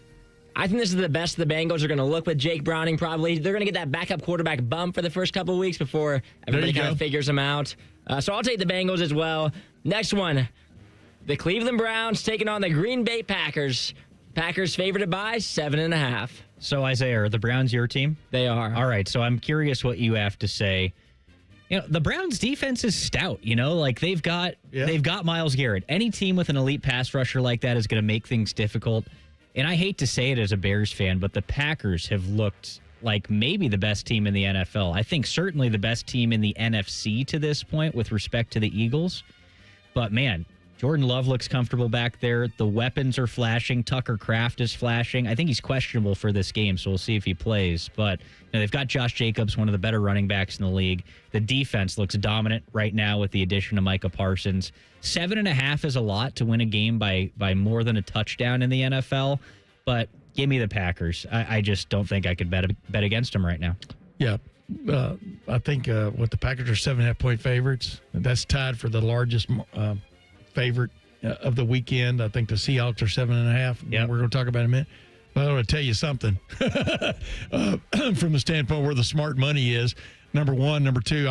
I'm going to side with you. I just think the Packers look like the complete team. The Browns look like a team still in search of itself. Who's going to block Micah Parsons? That's the curious thing to watch. I mean, DeJuan Jones has had great success against J.J. Watt in the past and stuff, but I mean, even the Browns' offensive line seems to be a work in progress. So I'm going to go with the Packers' final answer to win and cover. Yeah, last week, the Browns' offensive line really regressed. Against the Bengals, they held up for about 3 quarters, and the fourth quarter started to slow down. And then last week, it looked like it always does against the Ravens. The Browns struggle, and the defense for the Ravens looks so good. The Browns' defense is legit. It will be for a couple more weeks until the offense continues to struggle, and then the whole ship is going to sail. That's what happens when a team has a good defense and the offense is bad. I feel like more often than not, the defense really flashes for 5 to 8 weeks, and then they just get gassed. They're too tired. It's called hang on, Sloopy. By the way, he has a lot of things coming out of port there. It's the second team that's going to sail. Yeah, it absolutely is. And this Browns team, I bet for him every single week because I'm a Browns fan. and I will continue to do that. They won't win this week. They're going to win outright? You have them on the money line? What I always say about the NFL is there's always a couple games every year that don't make sense at all. Yes. This is one of those, and that's the only way I can justify it. Have you ever been out to Vegas at a sports book during an NFL weekend or NFL Sunday? Not on an NFL Sunday, There are no. people that leave crying, screaming, saying bad words, Dylan, which you don't hear, I guess, over at hockey land. They Never. don't say bad words. Yeah, just when you think you got it figured out in the NFL, look out. The next game we got here is in the 4 o'clock slate now. It's the Chargers taking on the Broncos. Justin Herbert and the Chargers favored by 2.5. So this is a really interesting game to me because you've got the Broncos, who I think a lot of people were super high on Sean Payton, Bo Nix coming into this season, and they haven't necessarily looked like that team yet. The Chargers, on the other hand, I feel like people were high on them, but there were a lot of question marks surrounding what Justin Herbert would look like this year. I think Justin Herbert has looked great in their first couple of games. Give me the Chargers by 2.5. I think I am becoming a Chargers believer right now. This is a very curious line, though, because I'm looking at these two teams. Think it's a sucker line? Yeah. I mean, I'm looking at these two teams in totally different ways. I mean, I think the Broncos you're still trying to, they're like a college team that, plays its way into shape, with a tough non-conference schedule or a light non-conference schedule. And I think the Chargers look more ready to go. I mean, I know Jim Harbaugh is the head coach, but I got to say that out loud. They look more ready to go. Something scares me about this game based on the line because somebody knows something, I guess is what I always look at a line like this. But I still like the Chargers to win and cover. Yeah, I agree, Tim. There's something about the 2.5. It feels so inviting. Like, it feels like they want you to take the Chargers so bad. They want you to do it. And I'm going to roll with the Broncos. These in-division matchups, I feel like Bo Nix and them are going to figure it out. They had a lot of hype coming into the season. And Justin Herbert and the Chargers have looked good. But the in-division matchups, you never know what's going to happen. Exactly. The next one we've got here is the Seahawks taking on the Saints. The Seahawks are favored by 7.5. I'm not going to give you much analysis on this one other than the Saints stink, and I think the Seahawks are better than people think. Give me the Seahawks. Hey, that rhymed. Yeah, that did actually. Yeah. Saints stink. Seahawks better than people think. I agree with you 100%. So I'm going to go ditto with you. We don't need to spend any time on this game. Let's keep it rolling. What's your pick, though? My pick is the Seahawks because the Saints are like the most uninteresting team right now. Yes, like they are. Nothing about them makes me want to watch them other than Alvin Kamara. What do you think about those Week 1 uniforms they wore, by the way? Ugly. Their colors are good. Good colors. Horrific uniform that week. Except for LaCharles Bentley going to work for him. Got hired 3 weeks ago. Yeah, the Saints, what are they up to? The Aints. We got the 49ers taking on the Cardinals. The 49ers favored by 2.5. And I think right now Mac Jones is set to start that game. All right, so that does obviously play a key role in this thing. The weapons for the 49ers are banged up. Their quarterback is banged up. Yeah. I think this is a big one for the Cardinals. They're a team that's trying to prove that they're a real playoff contender. I'm not going to call them a Super Bowl contender by any means, but a team that can compete in the playoffs. Will this be the year for Kyler Murray? Will he create that connection, find that chemistry with Marvin Harrison Jr.? He's already got it with Trey McBride. Right. He and Marvin Harrison Jr. still working on things. They look good in Week 1, not so much in Week 2. The Cardinals are coming off a relatively easy win against the Panthers. I know Carolina came back to cover at the end last week, but I'm going to go with the Cardinals winning this game outright. So, yeah, they're going to cover the 2.5 points, and they're going to win on the money line against the 49ers, who are nicked up. What did Forrest Gump say when Jenny ran out of rocks throwing at her old house? Sometimes there's just not enough rocks. 49ers don't have any rocks on offense right now. I mean, I look at it. I don't know if you agree or not. But I think they will figure out a way defensively to make it a game, yet I still like the Cardinals, and I like the Cardinals to cover. I don't know what it is about Kyle Shanahan. Wait a minute. Of course I do. Yeah, I don't know what it is about Kyle Shanahan, but he makes it work no matter what quarterback he has. And I think with Mac Jones, I think they're still a good team. And so I'm taking the 49ers here. But on this next one, we got the Bears taking on the Cowboys. Cowboys favored by 1.5. So this actually started with the Bears favored to win. Now it's the Cowboys. Things have switched. The Bears are very banged up on defense, even with some of their good guys on defense last week. They got a 50-burger hung on them by the Lions. this game really could go either way. I'm not so sure, but I'm going to go with experience at the quarterback position winning out. As a Bears fan, I hope this is the one that Caleb Williams really looks like he's piecing things together.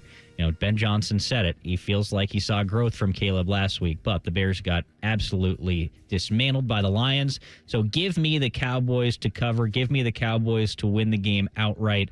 I think Dak Prescott and that experience gets it done. You saw growth from Caleb, even though they got blown out. I like the Cowboys to cover, especially in this matchup. Something about the Cowboys this year, I'm telling you, I got a feeling. There's a gleam. Really? Yeah, I like the Cowboys. Okay. Cowboys as well for me, but I will say for the Bears, I think that Ben Johnson is doing a good job, and you can always tell when the very first drive of the game, your team looks fantastic. When it's scripted, Caleb looks good. Yes. And then after that, it's kind of falling off the wheels. But I'm still taking the Cowboys here. On this next one, we got the Giants taking on the Chiefs. The Chiefs favored by 6.5, and this is the Sunday night game. All right. I think the Chiefs are a lot sleepier than people realize. Give me the Giants to cover in this game. I think the Chiefs squeak out a win, but the Giants are going to be right there. I just think the Chiefs are so banged up at their skill positions right now. They just don't have a whole lot. They're really lacking that explosive play that I feel like they need to win games like this and cover in games like this. So I think they win outright, but give me the Giants to cover the 6.5. Yeah, the Chiefs look almost distracted a little bit on offense, and it's like can't get in a groove, whatever other cliche you want to throw in there and stuff, but they're still playing the Giants. So I like the Chiefs to win and to cover. I like the Chiefs as well. It feels like the Giants, after last week, they had that explosion on offense. Malik Neighbors looks like an incredible wide receiver right now. He's pushing his other two LSU guys, Jamar Chase and Justin Jefferson, for the best one in the league. But it feels like the Giants, they look good one week, and the next week, they could look absolutely insane. So I'm taking them. And then Monday night, we've got the Lions taking on the Ravens. Ravens favored by 4.5. All right, so the Ravens by 4.5 here. It's a home game in Baltimore. The Lions are coming off a big win, an easy win against the Bears. I think this will be a really good game. I think the Lions are better than people maybe talked about after week one. I just think the Packers are that good. But give me the Ravens. This is a big game for Baltimore after losing their opener in really heartbreaking fashion against the Bills. A great game. But I think the Ravens take care of the Lions here and show they are for real. I like the Lions to win outright. Ooh, okay. I agree with that as well, Tim. I feel like the Ravens just came off absolutely destroying the Browns, and they need to be humbled. It's time for the Lions to come in. All right, guys, that was fun going over the Week 3 slate. We're not done, talking NFL yet, though. Last year, these rookie quarterbacks were all the rage. Bo Nix, Jaden Daniels, Caleb Williams, Drake May, et cetera, et cetera. But have any of those guys really looked like the guy this year? I say no, and I will tell you why next. It's Fan Sports Saturday on The Fan. Winners of the prestigious Platinum Microphone Award every year, given to the best radio station in the world. No need to look it up. It's real. The Fan. Tailgate season is here, and if your grill makes you have to duck when you light it, it's time for an upgrade. Billiards Plus carries top-of-the-line grills that you can pass down to your kids and gifts the whole family will enjoy. Family-owned and operated. Billiards Plus on Dublin Center Drive in Dublin. Reds fans, bring your family and friends and save big on concessions with Budweiser 3-2-1 Tuesdays. For all Tuesday Reds home games, fans can buy $3 beers, $2 hot dogs, and $1 ice cream cups. This grand slam of a deal includes something for everyone. Get your tickets for Budweiser 3-2-1 Tuesdays at reds.com/Tuesday. Great Lakes Hyundai. The savings are so good. Now at Great Lakes Hyundai, lease 2 Elantras for $222. That's right, lease 2 new 2025 Elantra SEs for just $222 a month for a 2-year lease. Both your new Elantras come with owner assurance and America's Best Warranty. A 10-year, 100,000-mile powertrain coverage. In Columbus or Dublin or GLakesHyundai.com. With approved credit, $39.99 down per unit plus taxes fees. First month payment, 10K miles per year, ends 9/30. Feeling stuck on your own 10-yard line in the career game? Maybe it's time to just go for IT. My Computer Career has the game plan to score a rewarding new IT career in months. Whether you're a rookie, a breakout career changer, or a military veteran ready to serve. Why spend years chasing a college degree when you can fast track your future in IT starting now? Take your mark, get set, go for IT. Take the free career evaluation at mycomputercareer.edu today. Financial aid is available to those who qualify, including VA benefits. No one does happy hour like Twin Peaks. Whatever your preference, we have everything from tequila cocktails and an extensive bourbon category to top shelf spirits and cocktails served over ice balls. And don't forget about our 29-degree drafts. Get Eco. ECO. We come through for you when you need us to. Our scuba diving plumbers can do anything. Increase your water pressure. Give you unlimited hot water. Fix your drips and leaks. Soften your water so it doesn't leave spots. Install a whole house filter. Replace your shower heads and faucets so your house looks brand new. And provide you with winning lottery numbers. Get Eco. ECO. They cannot provide you with winning lottery numbers. I can. Tell us. 3, 21, 24, 34, 46. That's $103 million. Those numbers will be this week's winners? No, those were the winning numbers a month ago. Get Eco. ECO. But EcoFi Advantage is a guaranteed winner. For just $28 a month, EcoFi Advantage covers all 3 systems. Plumbing, electrical, and HVAC. Get Eco. ECO. Scuba diving plumbers, genius electricians, and incredibly handsome HVAC technicians. GetEco.com. Credit challenges, we got solutions. At Capital Florida Columbus and Whitehall, all credit types are welcome. Good, fair, poor, or none. Get approved fast and cruise away happy. Stop in or visit us online at capitalfloridaColumbus.com. Imagine what it would feel like getting tackled head-on by a 240-pound linebacker. You'd be in serious pain, right? But if you're unbuckled in a car crash, at just 50 miles an hour, you become a deadly projectile that can slam into other passengers with 8 times that amount of force. Don't let someone else take the hit. Buckle up and visit buckleup.ohio.gov to learn more. Brought to you by ODOT and ODPS. Football. Hockey. Could it be? Yes, it's Jackets time. Your Blue Jackets battle St. Louis in preseason action. Coverage starts Sunday at 4:45. Sponsored by Atlas Butler Plumbing and Drain Cleaning Services. The Fan. At Kroger Pharmacy, we make it easy to get flu, COVID, and RSV vaccines. They're available at no cost to you with most insurance plans. No appointment needed. And we're open weekdays, weeknights, and weekends. So come and visit us when it's most convenient for you. Kroger Health, a world of care is in store. Vaccines subject to availability. No cost to you with most insurance plans. Check with your plan for eligibility. Restrictions and exclusions may apply. See site for details. Hi, I'm Dr. John Runyon from Runyon Dental Group. Are you missing teeth or do you have uncomfortable dentures? Dental implants can not only transform your smile, they can restore your confidence and allow you to eat those foods you love that you've been missing. When I was in my early 30s, I was in a similar situation needing complex dental work and dental implants. I understand all the emotions that you're feeling because I've been the patient and I know that we can help you. Schedule a free consultation today at runyondentalgroup.com. That's runyondentalgroup.com. All credit types are welcome at Capital Florida Columbus and Whitehall. From perfect scores to starting fresh, we'll get you driving. Shop our huge selection and leave in your new car today. Stop in or visit us online at capitalfloridaColumbus.com. Enjoy all the football this weekend, but remember to join us for Reaction Monday. Sponsored by the Roofing Guys. The Fan. We firmly believe it's appropriate to tailgate before a youth soccer game. You're listening to Fan Sports Saturday. Dylan Tyre, Tim May, and Isaiah Jacob with you just before noon. College football ready to kick off, but we're talking a little bit more NFL before turning things over to Columbus Blue Jackets conversation in the 12 o'clock hour. I told you before we hit that last break that, you know, I'm really not a believer right now in these second-year quarterbacks. And I'm just talking about right now. I don't think anybody quite looks like the guy the way that some people thought they would. Jaden Daniels, Bo Nix, Caleb Williams, Michael Penix, J.J. McCarthy, Drake May. And I know you're talking about J.J. McCarthy as technically a second-year quarterback, but he's, for all intents and purposes, a rookie right now. He's playing his first NFL season. He's hurt. Jaden Daniels is hurt. Bo Nix, I was really impressed by Bo Nix last season, particularly at the end of last season. It looked like he really might be something. And then the decision-making, I think, early this year has been very, very questionable at times for Bo Nix. So he's a guy I feel like people were very, very high on. Him and Sean Payton, large expectations this year. And, you know, they squeak out a win against Tennessee week one. Squeak that one out. Yep. The Titans were in it. And then they lose to Indy. They kind of squeaked out a loss against Indy the Yeah, way they things did. went. They squeaked out a loss. That's the best way of putting it as opposed to more graphic. But Bo Nix, week 1, 176 yards through the air, 1 touchdown, 2 picks. Last week, 3 touchdowns and an interception.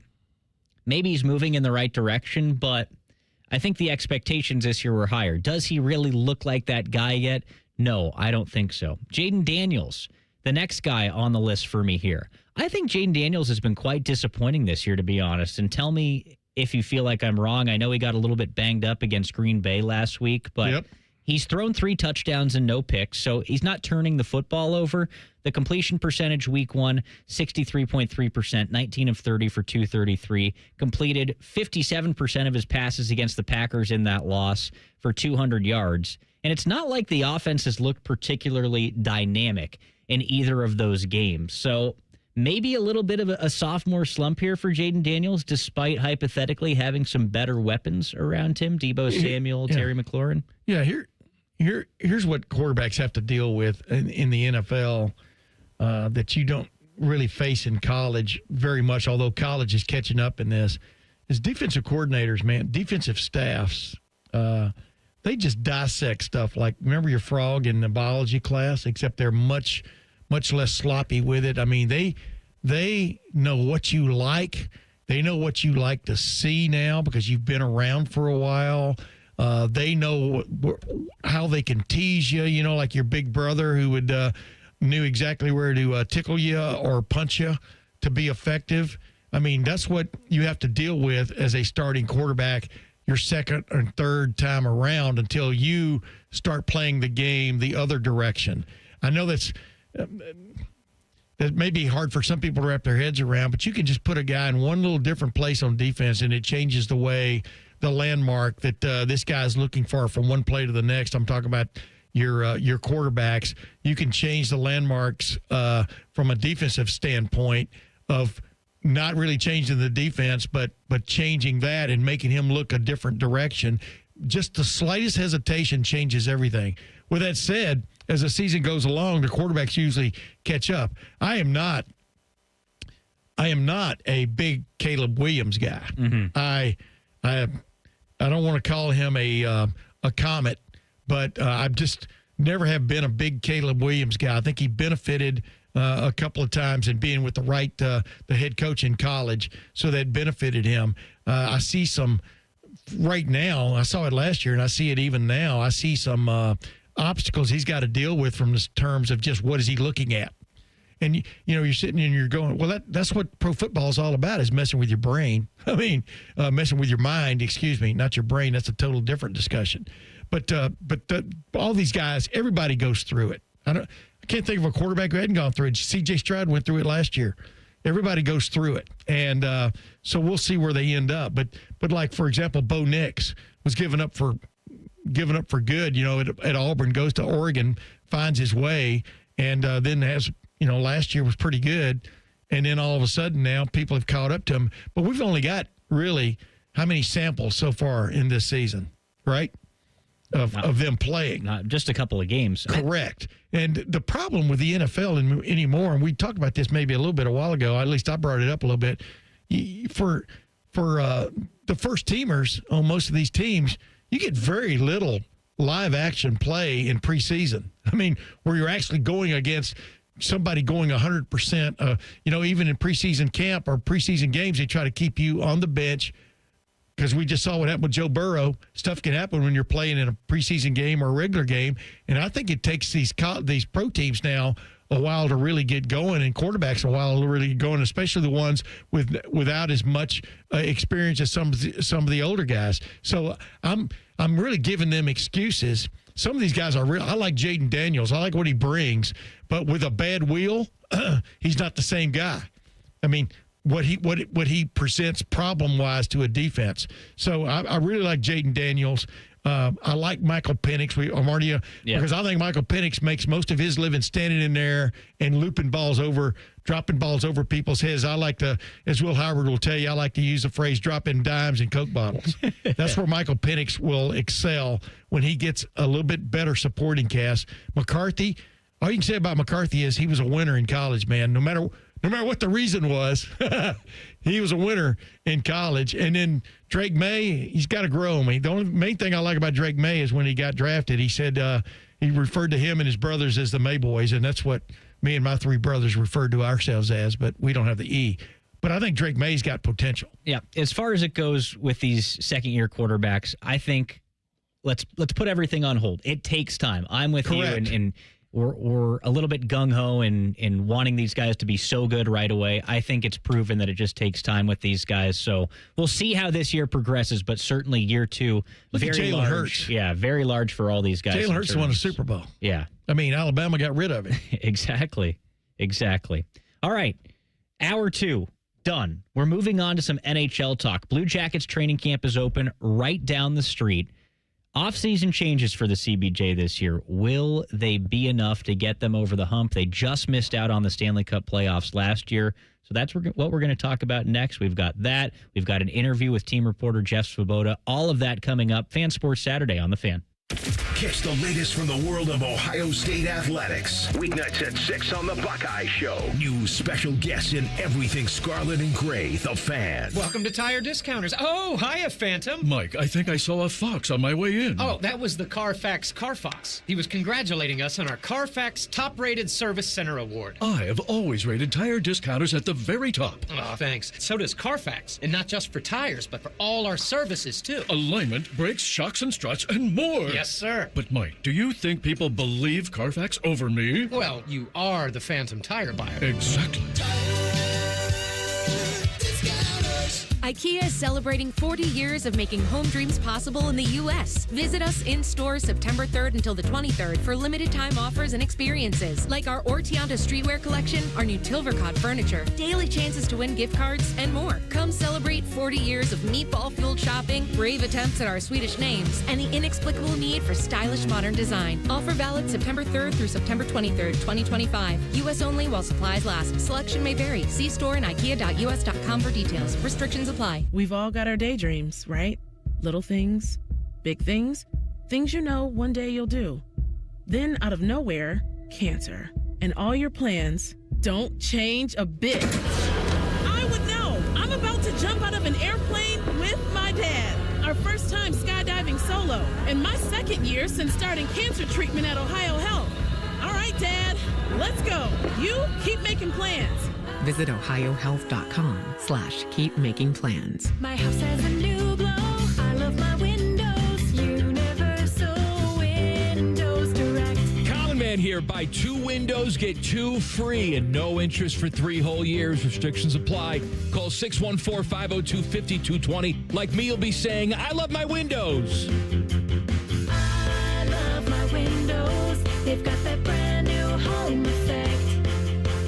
Universal Windows Direct. Save big on your next project right now at Menards. Increase your home's value with a new ideal garage door. From traditional to modern, Menards has a garage door to enhance your home's appearance. Choose from our large in-stock selection or design your own using our free Garage Door Designer. Save big on ideal garage doors. And don't forget to check out our weekly flyer on Menards.com for all the great deals happening now.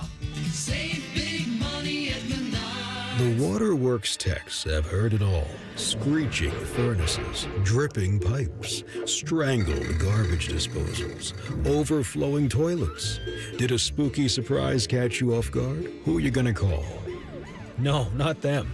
Call the Waterworks at 614-232-2222. We provide better care, better value, better results, and we'll take on any drain or heating and cooling nightmare to come your way. Happy Hallow Waterworks. Broadcasting from the Lindsay Honda Studios. Honda makes the cars. Lindsay makes the difference. Visit lindsayhonda.com. WBNS-FM, HD1 Columbus. I'm Isaiah Jacob with your sports update. The Buckeyes are on a bye this week, but there's plenty of college football action to fill your Saturday. 17th-ranked Texas Tech travels to 16th-ranked Utah at noon for our first top 25 matchup of the day. 6th-ranked Oregon looks to continue rolling at home against Oregon State at 3. And then a big one at 3:30 as 22nd-ranked Auburn travels to take on John Mateer and the 11th-ranked Oklahoma Sooners. Michigan is headed to Nebraska at 3:30. And then tonight, the 9th-ranked Illini head to 19th-ranked Indiana at 7:30. And DJ Lagway in Florida look to rebound on the road against Carson Beck and the 4th-ranked Miami Hurricanes at 7:30. And then tonight at 11 p.m., you can find the 25th-ranked USC Trojans taking on the Michigan State Spartans. Breaking sports news when it happens on the Fan, Ohio sports destination. Just because it's the weekend doesn't mean we shut up. This is Fan Sports Saturday. Final hour of the program. I'm Dylan Tyre. Tim May is with me. Isaiah Jacob is our producer. And it's time to talk some hockey. It has been a while since we've done it on these airwaves. That's because hockey's been away, but NHL training camps are open. The Blue Jackets right now are actually in action right down the street at Nationwide Arena. We'll have an interview live from the arena coming up at 12:30 with team reporter Jeff Svoboda. But it's an exciting time. The Blue Jackets just missed out on the Stanley Cup playoffs last year. They were the first team out. They were battling with the Montreal Canadiens for the final spot, and Montreal was able to clinch. The Blue Jackets did make it really interesting at the end of the year, but they want to get over the hump this season, get back into the playoffs, and they made a couple of acquisitions to do so. Charlie Coyle and Miles Wood coming over in a trade from the Colorado Avalanche. They signed a free agent forward in Isaac Lundestrom, formerly of the Anaheim Ducks, and they locked up guys on defense. They extended both Ivan Provorov and Dante Fabro. On top of that, looks like a little bit new goaltending situation this year. Jet Greaves coming up from the American Hockey League. It looks like he and Elvis Merzlikins battling for playing time. And then just last week, the Blue Jackets traded for 6'7" goaltender Ivan Fedotov from Philadelphia. So he's in that mix now, likely going to at least start the season in the American Hockey League with their affiliate, the Cleveland Monsters, but another guy that has NHL experience that could play. So all of this to say, Blue Jackets camp is open, and they're trying to get ready for what they hope is going to be a very good season. Tim May, I know you have some questions for me. So my first question is, does Fedotov ever just lay down in front of the goal? I mean, and just block it? So it's an interesting thing with in the goalies. old days that would have worked. By the way, when nobody hit the ball hit the puck in the air, right? No, you're right about that, but.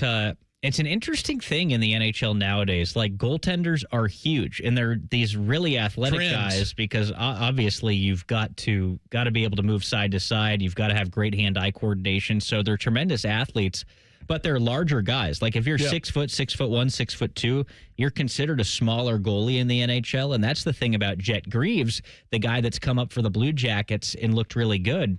You know, he's right around 5'10", between 5'10" and 6 foot, somewhere in there. And so despite the smaller size, he's been very, very solid. There are a few exceptions in the league, smaller guys, but that is a trend. You know, a goalie is 6'4" to 6'6" now because you've got to fill up that net. And they're tremendous athletes. So, you know, Fedotov has played a couple years in the NHL, hasn't had a ton of success. But we'll see what he's got in training camp and throughout the preseason. And of course, I was being a smart aleck there, but I know you were. Usually, when you're 6'7", you also have long arms, so you can cover more ground without having to move, so to speak. But I want to ask you, of those pickups, who are? Give me two of those guys you think are like pieces that they were missing or will fill a gap that maybe they still saw at the end of the year last year, despite how things went well for them, that you think will make a difference? Well, I mean, who are you excited about seeing, I guess? Yeah, the number one would be, Charlie Coyle of the new guys that have come in. Coyle is an NHL veteran, and he'll likely reach 1,000 games played in his NHL career this year, which, if you're not familiar with that, is a large milestone in the NHL. There's literally, a presentation of a silver stick if you reach 1,000 games. So it's a big deal. So 50 games away. He's at 950 right now. A guy that is a first-round pick. He's drafted 28th overall by the San Jose Sharks back in 2010. So he's been around. And he's been pretty much the same player his entire career. Very, very consistent, between 45 and 60 points a year. He plays kind of in a middle six role. He can play on the wing. He can play at center. He can play on the second line, the third line. Looks like he's probably going to start centering the Blue Jackets' third line. A big guy. He's got good size, and he's a right shot, 6'3", 215 pounds. So I think there's a lot to like about Charlie Coyle. He's got the experience. He's played considerable playoff hockey in his NHL career. He can just do a lot, right? He's a jack-of-all-trades style player, and it's something the Blue Jackets, I think, have missed in their bottom six in particular. You've got your top six forwards that they're the guys that are going to do the bulk of the scoring. You know, that third line, you're hoping to do a little bit of both. You want them to be solid defensively, but also chip in offensively. And the fourth line is really grinding, trying to, tire out the other team. I see what you did there. Yeah. Yeah. Coyle is Charlie Coyle. It legitimizes the Blue Jackets' bottom six to me. And does he also bring a presence in the locker room of a veteran like that? I mean, do you sense that about him? There's a respect immediately when he walked in the door, so to speak? Well, I think there's an immediate respect for anybody that's played that much and played playoff hockey in the National Hockey League. But some of those guys can be snooty. I mean, is he a team dude? You know? Yeah, and that's the thing about hockey. So many guys are. The Blue Jackets have a lot of veterans in their room right now. You think about Boone Jenner. He's the longest tenured player in franchise history. He's the captain of the team. Yeah. Eric Goodbranson's played there for a long time. Heck, Zach Werenski's, I think, 28 years old now. He's played there for close to 800 games at this point. But, yes, there is – Charlie Coyle is a great guy, first and foremost. Like, I know he was with Colorado. He's with Boston, then Colorado last year. I know some people with Colorado that said, you're going to love this guy. He's a great guy. And, I've had the chance to talk to Charlie a couple times early here. He was acquired right before the NHL draft in July, so we talked to him at that point, and then again in person this week. And he seems like a great guy. He seems like he's going to garner that respect and be a good voice, be a good presence in that room. And, he's new, so it's not like he's going to be gung-ho right away. Hey, guys, this is what we've got to do right now. But that's what training camp is for. He's going to become part of the team, part of the group throughout training camp. So, yeah, I think it's a great ad. What is training camp like for an NHL team? I want, because you look at NFL teams, and some NFL teams, the roster might change 20, 30, sometimes 40% now with new guys coming in, trades, et cetera.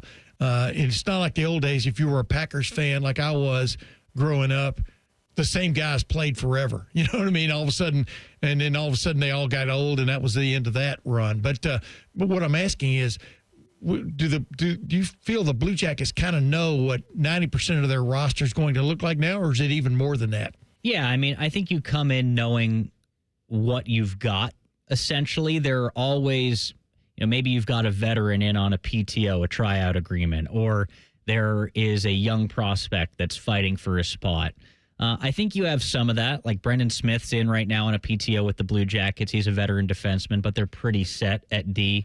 Luca Del Belbaluz is a young forward, a second-round pick by the Blue Jackets back in 2021 that he got his first real NHL experience last year and looked good in doing so. He's a guy they know could come up and play if they need to. He's fighting for a spot.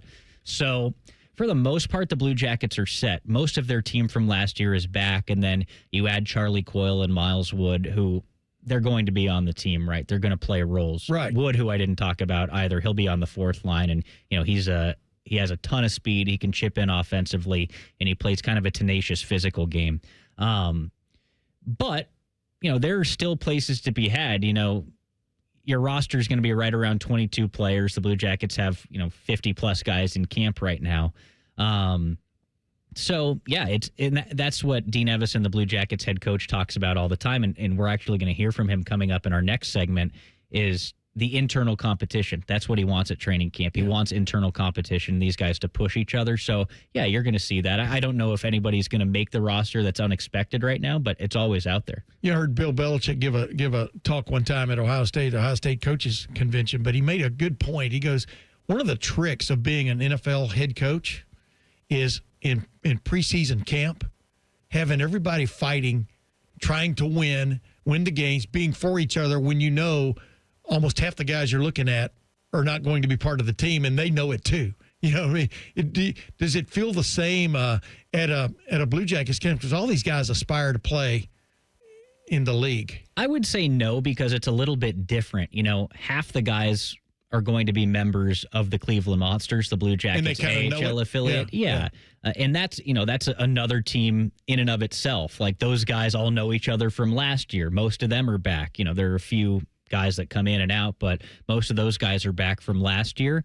I think there's a common goal, though, in one of the things that I think is interesting about the Blue Jackets is, the terminology between the AHL team and the NHL team. The way they teach is pretty much all the same. So there's that continuity. If you get called up, it's not going to be completely foreign to you. Yeah. But everybody wants to make the NHL. So it's not like the NFL where it's like, hey, if you're not making the 53-man roster, it's over for you. Like, where are you going to go?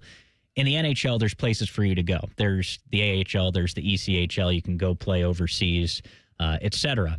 But everybody wants to make the NHL. So I think everybody's just trying their best, right? So I don't think I don't necessarily think there's that, oh man, I didn't make it, because you're still going to have a place to play and get paid. Yeah. And real quick, I know we got to take a break, but do you sense, is there a carryover from last year to this year? Do you sense that in a continuum kind of basis about the way they played at the end of the year and almost got there? I mean, can that really carry over? Yeah. Because we know they've had their struggles at different times during seasons. Yeah, I think it can. And one thing that the Blue Jackets have talked about a lot is having a bad taste in their mouth from last year. Like, they were not happy with missing the playoffs last year. They felt like they should have made it. And they, coming out of the Stadium Series, they won that game, but then they went cold, and that pretty much cost them the season. Correct. They won 6 straight to finish the year.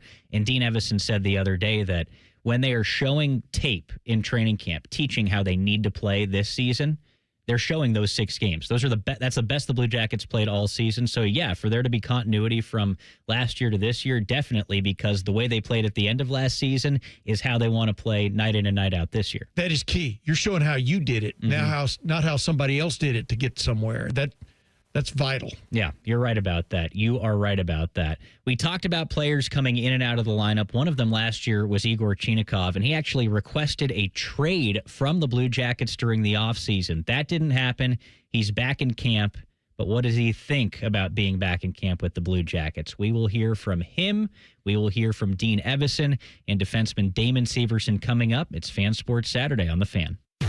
We have so many local shows, I can't fit them in a 10-second promo. So let's just say we're live and local all damn day. The Fan. Lanny went to college and racked up huge debt. A little bit over $100,000.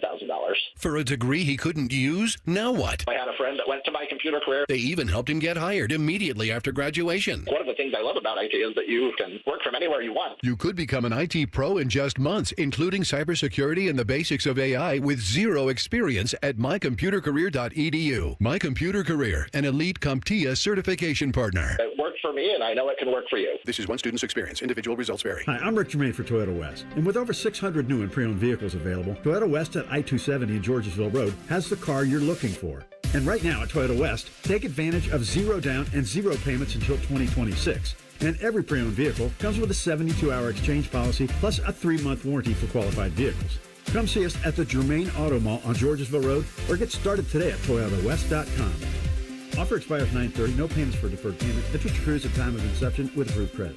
Hi, I'm Dr. John Runyon from Runyon Dental Group. Are you missing teeth or do you have uncomfortable dentures? Dental implants can not only transform your smile, they can restore your confidence and allow you to eat those foods you love that you've been missing. When I was in my early 30s, I was in a similar situation needing complex dental work and dental implants. I understand all the emotions that you're feeling because I've been the patient and I know that we can help you. Schedule a free consultation today at RunyonDentalGroup.com. That's RunyonDentalGroup.com. Get the MVP, more value price from Coughlin Chevrolet. Lease a new 2026 Chevy Trailblazer, only $198 a month. New 26 Chevy Equinox, $239 a month. Or a new 26 Silverado, just $399 a month. Visit CoughlinChevrolet.com. Together, let's drive.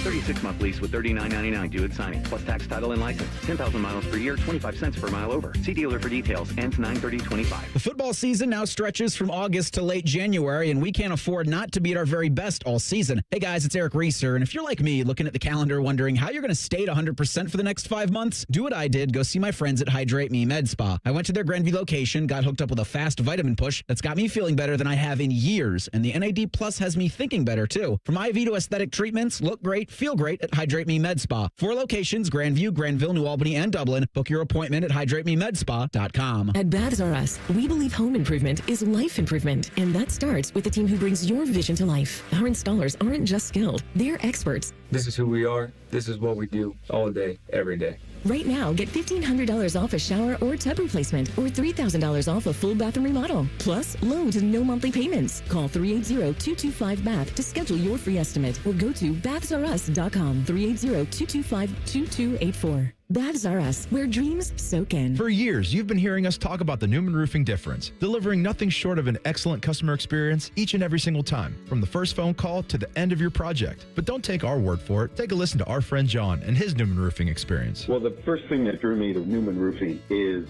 the extraordinary Google score of 5.0. That was the first indication to me that this was going to be a good experience. Overall, the experience with Newman Roofing was wonderful. When I came home, the job was completely finished. The crew had cleaned up and left. I wouldn't have known that they were there. What star rating would you give Newman Roofing on Google? I would, without hesitation, award Newman Roofing a 5-star rating on Google. Any advice for those looking for a new roof, John? Once you have contact with Newman Roofing, you'll understand why everybody's giving them a 5-point rating. Do what John did and schedule your free roof or siding consultation with Newman Roofing. Call 614-NEW-ROOF or visit online today at newmanroofing.com. Don't just get a new roof, get a Newman roof. T-Bone and Tybus. I'm trunk heavy. That's kind of what I am doing. You hold all your weight in your legs. Yeah, look at me. I mean, it's all everywhere, but bottom half, I'm thick. I'm a thick bottom. T-Bone and Tybus Mornings on the Fan is sponsored by Awaken 180 Weight Loss.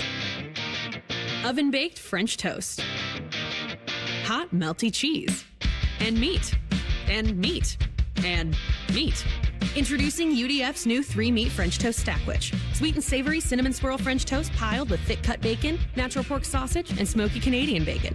It's the newest flavor in our lineup of breakfast sandwiches. All stacked fresh, all served hot, and all made in store to make your morning. The new 3-meat French toast stackwich from UDF. Mornings made for you. We're 1-800-GOT-JUNK. I was told you could make us feel better. You're suffering from too much junkitis. Point at something you haven't used lately. Wow, it's gone. Try it, honey. You'll feel light as a feather. Something I haven't used? All you have to do is point. I feel like I'm flying. That's the sound of optimism and energy and possibilities. Thank you. Yes, thank you. Call 1-800-GOT-JUNK or visit 1-800-GOTJUNK.com. Fan weather. From the Logan AC and Heat Services Weather Center.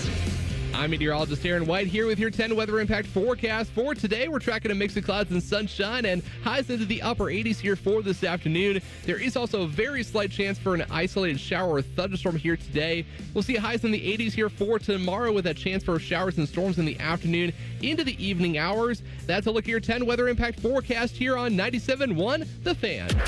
Matty Ice has a large tattoo on his calf of LeBron eating a lion. I have nothing else to say. Rockman and Ice. Weekdays from noon to 3. The Fan. Instead of annoying national people talking to you this weekend, we've opted for annoying local people. This is Fan Sports Saturday. Have you back with us on Fan Sports Saturday? A couple of college football games in action right now. Texas Tech just scored. They're up on Utah 7-0. And how about Clemson? They're trailing Syracuse 7-0. I think Clemson's going to end up being the most overrated team in America in August. This past August, when this season's done. There's just, man, it's just not there in my opinion. Watch, I'll go ahead and win the ACC again. Yeah, they haven't looked great. They have not looked great. But we'll see how today progresses, because if they lose this game, it's pretty much over. Yeah, it's pretty much over.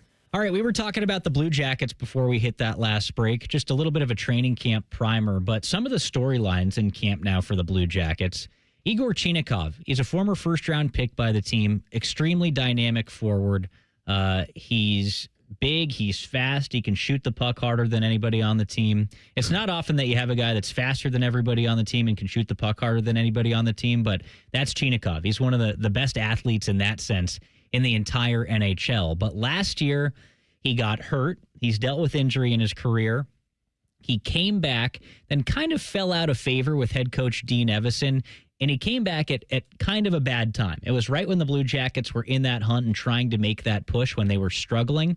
And when you've missed, 20, 30, 40 games, when you've missed time, it's hard to come back and join a playoff-style race like that. Yeah.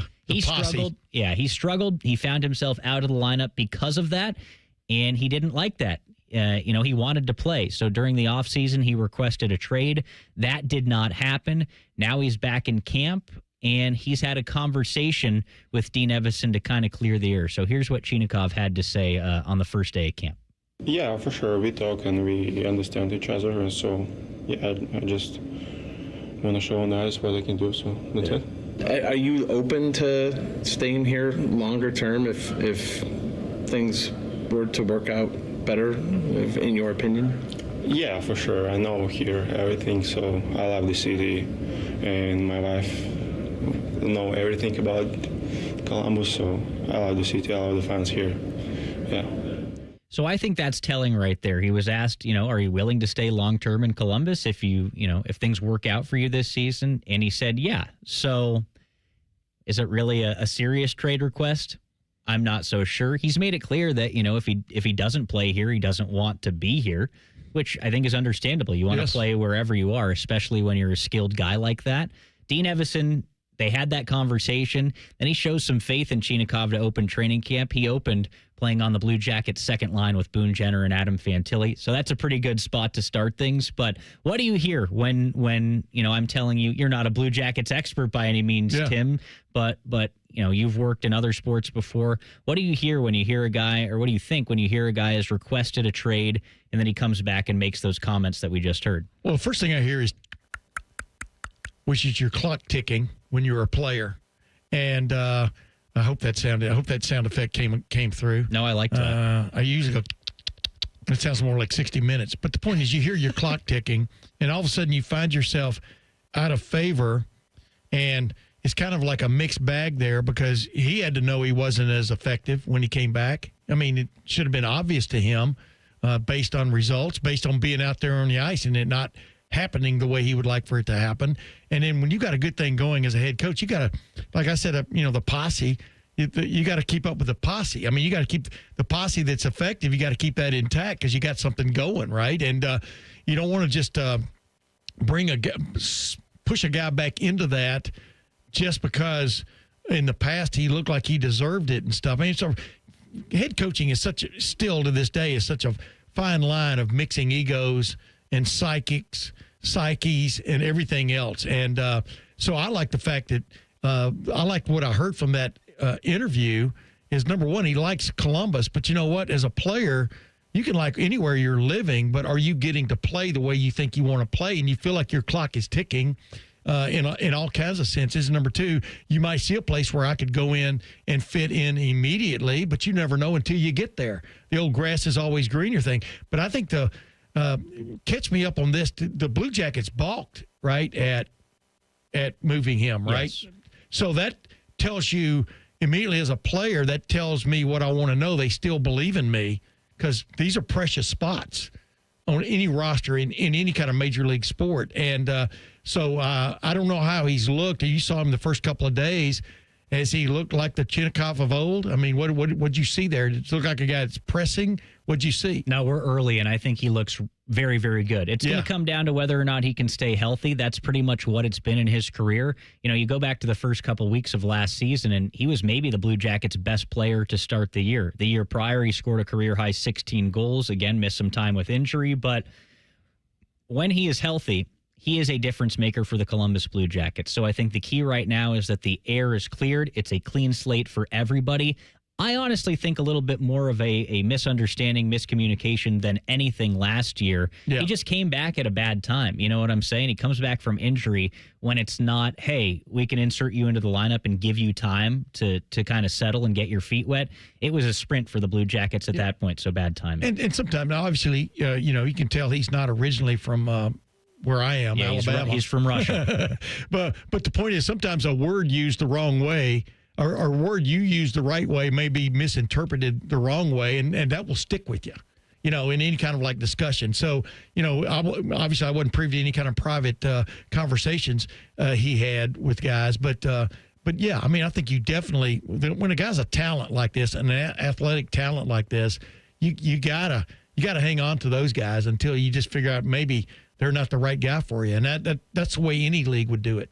One of the other storylines in camp, who will be the Blue Jackets starting goaltender this season? I'm of the belief that they'll kind of go with a tandem, Elvis Merzlikins and Jet Greaves, but one thing is certain, those guys will be pushing each other, and head coach Dean Evison talked about that. He wants to see it on the entire roster. Regardless of Elvis, I hope every player on our hockey team knows that his job isn't secure. And what I mean by that is that you can move up to play on the power play or first line or second line or your top D pair. We want a healthy competition for every single position. Yes, of course, in goal we want the guys to be competing in order to be in the net every night. We want every single defenseman to compete too, to be in the lineup and play significant minutes, and no different than the forward group. So we hope that we've done the right thing as a coaching staff to create that environment that you're still a good teammate, but you're battling against a teammate in order to play. And if you do that, you'll get the opportunity to play. That's exactly what we talked about in our first Blue Jackets segment, and he talked about defensemen right there as well. Damon Severson is one of those guys. He kind of found himself in the doghouse last year, and similar to Chinikov, missed games down the stretch at a critical point at the end of the season. He was a healthy scratch because Dean Evison didn't have belief in him in that point. Again, they've had a conversation, they've cleared the air, and here's Severson on kind of what he's trying to show throughout training camp. Yeah, obviously, I don't think you can go the way the season ended with a player like myself and go a whole summer and just expect things to be smoothed over, just show up to camp, hey, it's all good. Like, that's not really how things work, no matter if it's a hockey team or life. But, you just sit down, you obviously communicate. That's the biggest thing. And we'll see where it goes. Obviously, I think the biggest thing is, you can communicate, which is great. Communication is great, but the way I look at it is, talk is cheap. The play on my end is going to dictate, and the usage on it. I can't control what they do. They can't control what I do. Yeah. Each one of us has a job to do, and we have to just focus on our jobs, and that's all I can focus on myself. So it's that exact same conversation. I'm going to do the best that I can and prove that I should be in the lineup, and then if that's the case, they're going to play me. It's the same thing with Chinikov, the same thing with Elvis Merzlikins. So those are kind of the big storylines right now in Blue Jackets camp, and that's what we want answered. We want these guys to get back to their game in camp in the preseason. Yeah, the bottom line is it's like the big time, the really great. I know I use race car analogies, but when you're a top-notch race car driver, you really don't look in your mirror very much. In other words, once you get out front, obviously in NASCAR, I know on the big ovals and stuff, you got to know where people are and you got to know who to block and all that kind of stuff. But you got to pretty much be looking forward. You got to recapture what it was in your mind first of what made you special, what got you in the lineup in the first place. And I know it's Coach Speak 101, but that's what you got to focus on, is getting you back to where you feel comfortable, to where you feel effective out on the ice, and then let the chips fall where they may. Because you know what? When you were at that spot, you were considered one of the key components of that team. And for both of the guys you've just played interviews with, I think that's important for both of those guys. Not be looking backwards, because wounds fester if you do that. It's looking forward and trying to create that magic again that makes you special, makes you one of the special players in the National Hockey League. Because when you play regularly in the National Hockey League, you're a cut above. And so Coach Everson, I'm just interested to see how he plays that, because he knows where these guys can get to. He also knows by now what buttons you can and can't push with these guys. Yep, you're right. That's as important to figure out as a head coach as anything else. That's where Urban Meyer, Hall of Fame coach, 3-time national championship winner, he figured out the buttons and he pushed them, man. And when you go overboard with a guy one way or the other. But the bottom line is you don't have enough time in pro sports anymore, we never did, to just play babysitter for anybody. Because there's always somebody else pushing you from behind. So it's interesting the attitudes those guys have, at least on video, on tape, going into this preseason camp, of what they've got to get done. All right, up next, we're going boots on the ground at Blue Jackets training camp. Team reporter Jeff Svoboda joins us live from Nationwide Arena. That's next, Fan Sports Saturday, right here on The Fan. Make your next shopping trip a good deal better at Meijer. Save on fresh favorites like fresh from Meijer Family Pack chicken thighs, just $1.49 a pound. California green or black seedless grapes, $1.88 a pound. Select varieties of Meijer chips, 3 for $6 when you buy 3 or more. And select varieties of General Mills cereal are $3.49 each. Protect yourself and family this fall with a flu shot. Available today while you shop at your Meijer pharmacy. Bringing home more of what you love for less. That's the good life at Meijer. Exclusions apply. See all deals in the Meijer app. Would you enjoy watching a football game if the officials were paid a bonus for every flag they threw? Or a basketball game where the refs got paid for every foul they called? Okay, how about hiring a furnace and AC company that pays its technicians by the number of parts they can sell you? Hi, this is Dennis, president of Care Heating and Cooling, and today, this is how many companies operate. They call it performance pay, and it rewards technicians by paying them more for billing you more. Why is this bad? Because it abuses your trust in a technician to be treated fairly and honestly. At Care, we've been family-owned for 31 years and have always paid our technicians by the hour for repairs. We'll show you exactly what needs to be fixed and why, and give you our low upfront costs before we start. And unlike other companies, our technicians will never be rewarded for throwing more flags. Our Central Ohio-based staff is here for you 7 days a week. Care Heating and Cooling. Book an appointment online at careheatingandcooling.com or call us at 1-800-COOLING. When you need a company you can trust. Drive your dream car home today, no matter your credit history. Hey, it's Phil here at Capital Ford of Columbus and Whitehall. We proudly accept all credit types, good, bad, or none. Get pre-approved in minutes and hit the road with confidence. Get your new ride today. Call 614-861-7150 or shop our huge selection online at capitalfordofcolumbus.com. Your perfect ride is credit ready and waiting at Capital Ford of Columbus. Just when you thought afternoons couldn't get any dumber. You fellas been doing a bit of boozing, have you? Common Man and Timmy. Weekdays from 3 to 6. Your home for dumb. The Fan. Sports talk, weekend style. You're listening to Fan Sports Saturday. Dylan Tyre, Tim May, and Isaiah Jacob with you this afternoon talking some Blue Jackets because things are live over at Nationwide Arena. Day number 3 of Blue Jackets training camp. They actually had an open practice today. Fans could go see the team before they open the preseason tomorrow. 4 straight days of games for the Blue Jackets. Wow. Tomorrow, Monday, Tuesday, Wednesday. And the guy that will be covering all of them is team reporter Jeff Svoboda, who joins us right now. Jeff, how are things going over at the open skate today? Things are going well. A lot of people lined up to come get some donuts and some T-shirts and all the fun swag before the practice. And, you got a big arena here, so you can't exactly tell how many people are in it. But, a good turnout by the fifth line today. Still some fans that actually waited the about hour and a half between the first session and the second session to be here. So some diehards stuck it out as the second group is on the ice right now. First group was out at like 9:15. So a long day for some fans. So the ones that are still here, those are the true fifth liners. And got to see some entertainment, a shootout competition at the end, things like that. So far, so good over here. How'd things look in group number 1? I know Dean Evison did some things different with the lines and the D pairs this morning. Yeah, swapping some things around. What does it all mean? We'll come out in the wash down the road. The thing that's kind of interesting here in Group 2 is you have Adam Fantilli and Ken Johnson back together, guys that had some chemistry last year, but were in different lines to start things off. We saw Dmitry Voronkov with Yegor Chinikov in the first group, 2 Russian guys that have played together and had some success in the past. So that's what this is all about this time of year, is moving things around, seeing who might look a certain way with who. And, they haven't really gotten too deep into, scrimmaging or things like that. It really steps up tomorrow with the first preseason game, and then you have preseason games on 4 straight days. So that's really when you get a really good chance to look at guys as opposed to just doing drills and things like that. But, the coaches always just kind of want to see how different guys look together, see how it all comes out in the wash. And that's what they're doing right now. And, the Jackets return, I think it's 17 of the top 21 point scorers from a season ago. They're over 85% returning when it comes to goals from a season ago and points from a season ago. So there are a lot of familiar faces.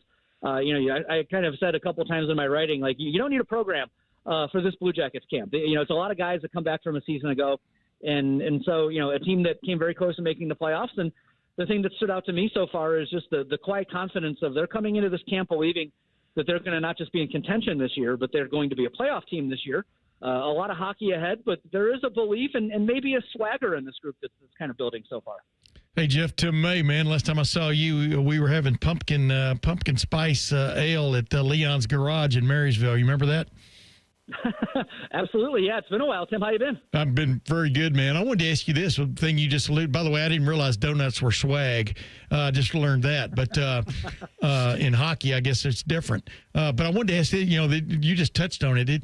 It feels like this year, it's as long as the Blue Jackets been around, it's almost felt like it's a rebuilding year almost every year, but not really. But this year, it feels like they're really building on a foundation they ended up with at the end of the season last year. Do you get that sense also? You just alluded to it about the percentage of production that's back. I mean, should people clearly have good expectations about this team as opposed to keeping their fingers crossed? Yeah, and they've set that expectation. We've talked to a number of players so far in the first few days of camp who have said out loud, if we don't make the playoffs, this is a failure. And, so A, they're setting expectations high. And B, I think there's a standard there that's now kind of being built. And people always talk about standards and cultures and, locker rooms and things like that. Mm-hmm. And, you kind of don't know what it is until you have it. And it feels, we're 3 days into camp, nothing, adverse has happened. There's been no losing streaks. There's been no injuries, things like that. So, the metal has not been tested, so to speak. But I do believe that you feel something different about this group. I think they felt like the way that, not just the way they played last year, being so much better than they had been the year before, but just the feeling amongst the players. There's an accountability there. There's a belief in what they're doing. Second year under Dean Evison, things like that. There just is a different feeling this year that this group truly believes that, they were mad. They were upset that they were not a playoff team last year. They felt like they could have been, and they let that opportunity slip through their fingers, and they went back to their respective hometowns and Canadian cottages or wherever it may be, and put in the work this offseason to where they believe that the expectation should be higher here. It gets tested over 82 games, but right now it's there. So we'll see how it goes from here. Yeah, in other words, the feeling's legit in their minds. And number two, they probably looked in the mirror instead of looking at other things, right? I mean, in the offseason, meaning one little thing here, one little thing there I could have done would have made a difference, right? I mean, that is a stepping stone for an organization, right?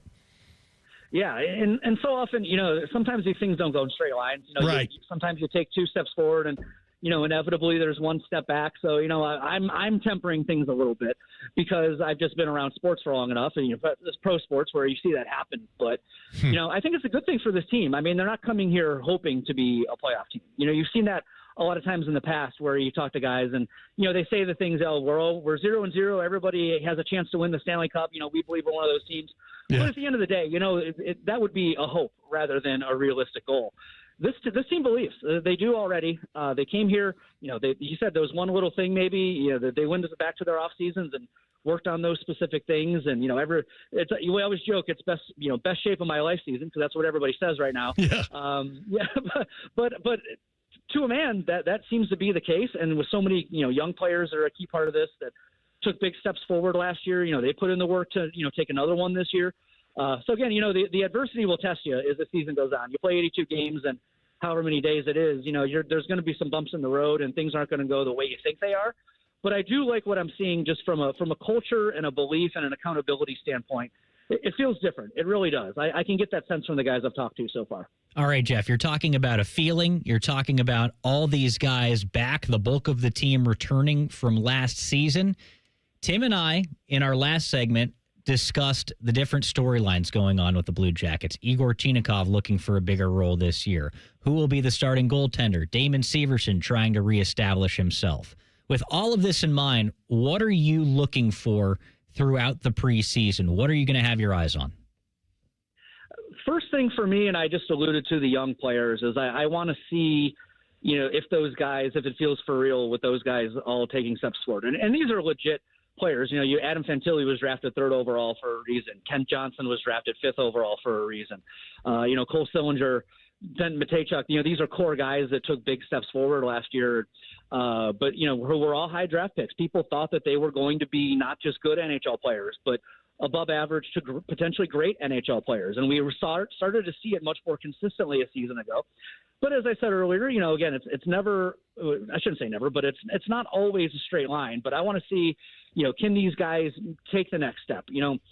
Ken Johnson and Adam Fantilli both had great years, best years of their career, but they were in the 50s as far as points go. Can they do even better? Kirill Marchenko had his best season, 30 goals, 40 assists, 70 points. Can he be even better?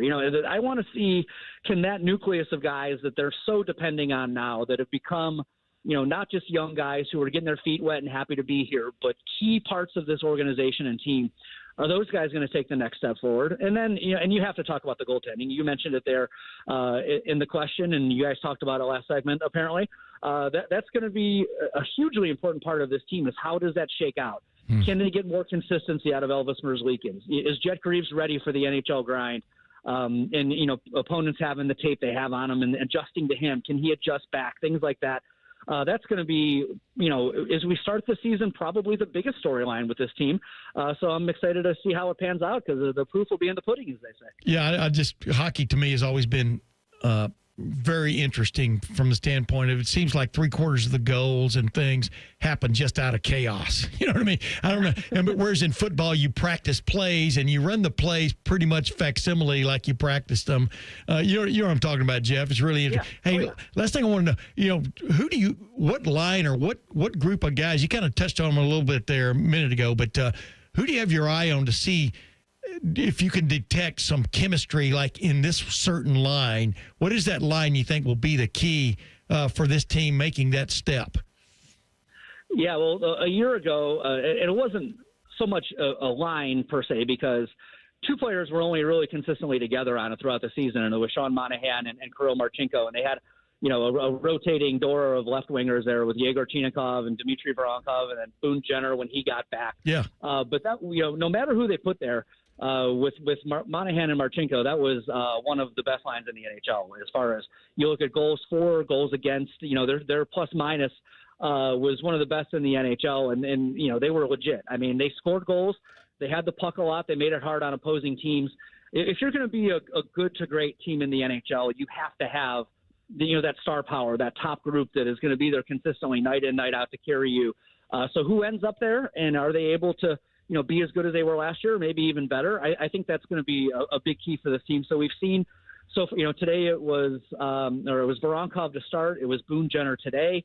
How does that shake out? To be a good team, you got to have it's a sport, much like college football. Yeah. Your guys have to be guys, as you would say, Tim. And, they got some guys, but, just how good of guys are they is going to be a big part of this. All right, Jeff, we appreciate you stopping by. I'll see you at the arena tomorrow for preseason game number 1. I know. I miss you, Dylan. It's not the same without you. Well, I'll see you soon. That's for sure.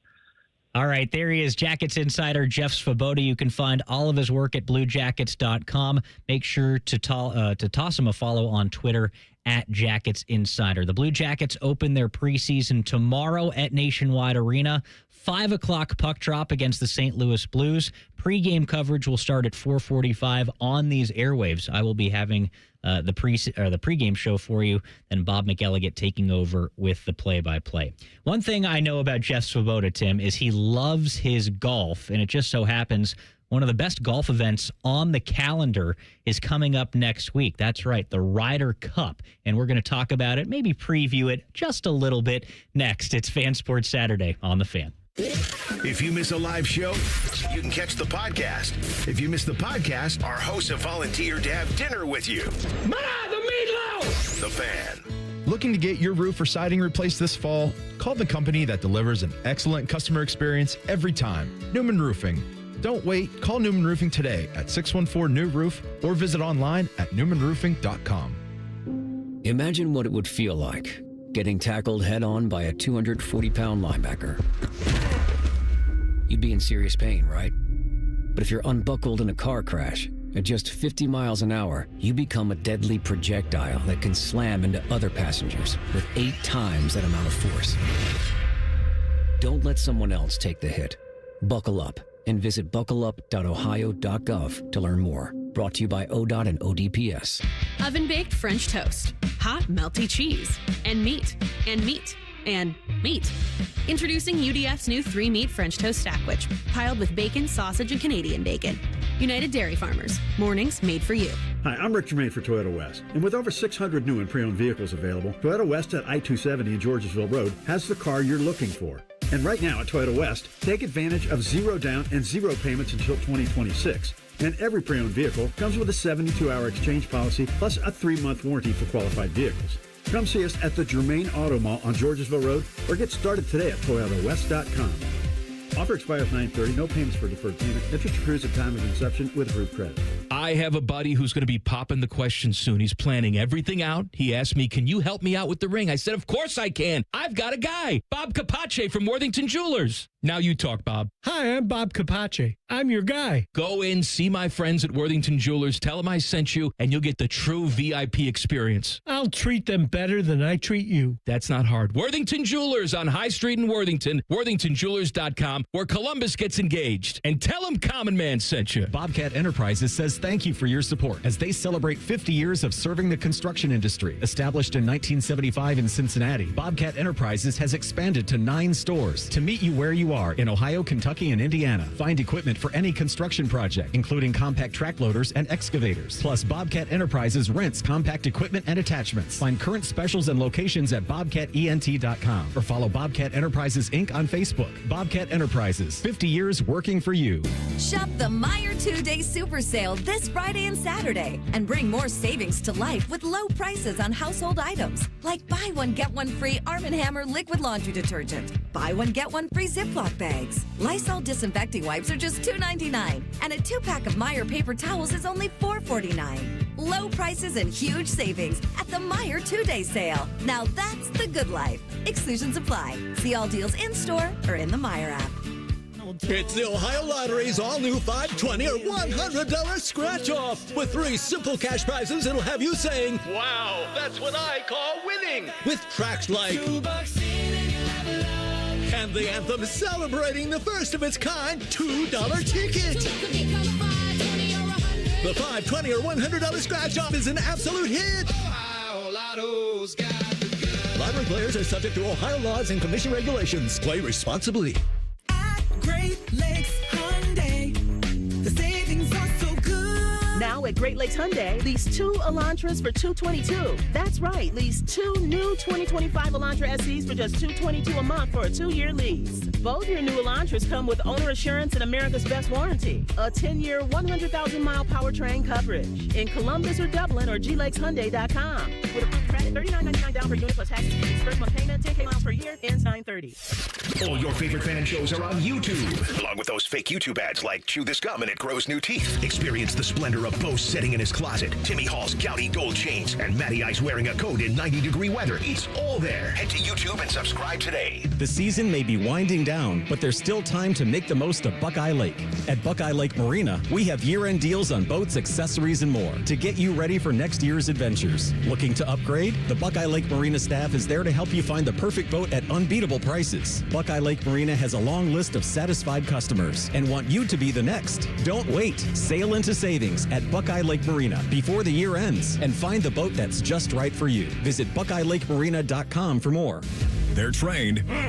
They're fired up. Let's do it. When you need heat, they can't be beat. They're Ohio State's undefeated heating and cooling team. For plumbing, drain, heating, and cooling, there's only one team. The Waterworks. Better care, better value, better results. Call the Waterworks at 614-232-2222 or visit them online at thewaterworks.com. A proud sponsor of Ohio State Athletics.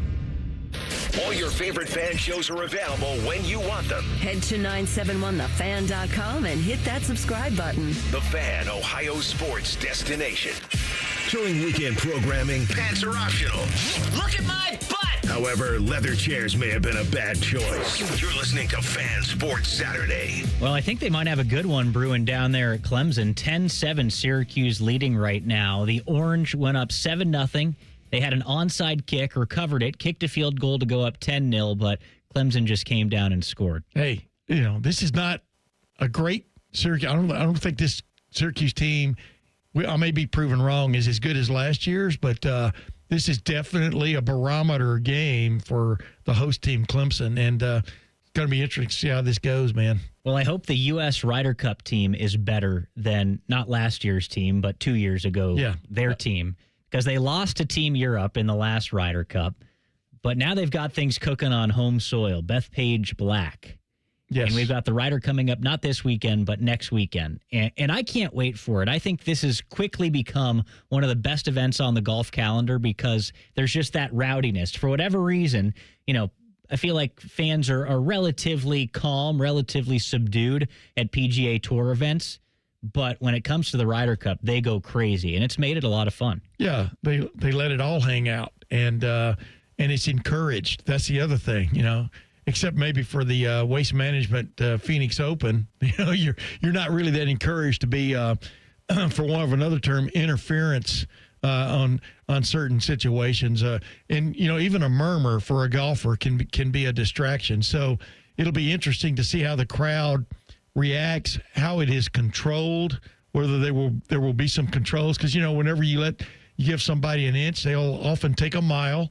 And so we'll see how that goes as the weekend progresses. But, on home soil, it's really funny, Dylan. I'm a fan of the Ryder Cup, but I'm not necessarily a fan of what looks like almost kind of fake team stuff. I don't know how to put it to you. Yeah, no, I do. Because it's such an individual sport, and all of a sudden these guys are like high-fiving, and they look awkward doing it sometimes, or bumping when the other guy's trying to shake your hands. I mean, that kind of deal. But it is pretty cool because they're a bunch of nerds after all. Yes. And they're golfers. Yeah, it is. It is. There's Tom Watson. Was it Tom Watson? Who was it called? The Europeans wussies on the other side. But the bottom line is it is a team thing, and it's kind of cool to watch them get together and do what they do. But I just never can get past the fakishness of a little bit of it. This is star-studded. Like Team Europe has a bunch of studs.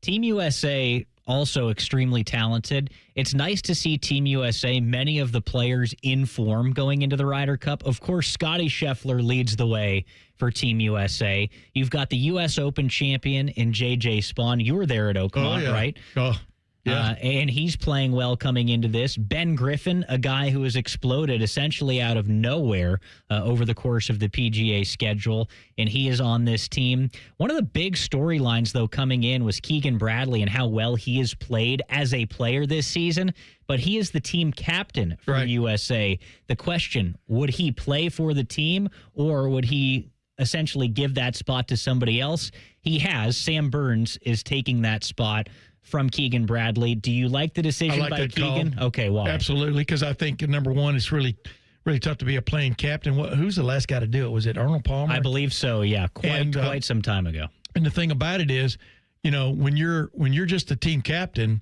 you can legitimately get in somebody's grill, for want of another term, about something you would like to see changed about them, or a switch up you maybe want to make in a pairings situation, and then be feeling good about it. Whereas if you're a player and all of a sudden you've let the guys down, with a putt missed here, it's or an awkward spot, that puts you in an awkward spot. Well, what are you doing? You know what I mean? So I think that's definitely the way to go in this deal. And number three, I really like this team from top to bottom.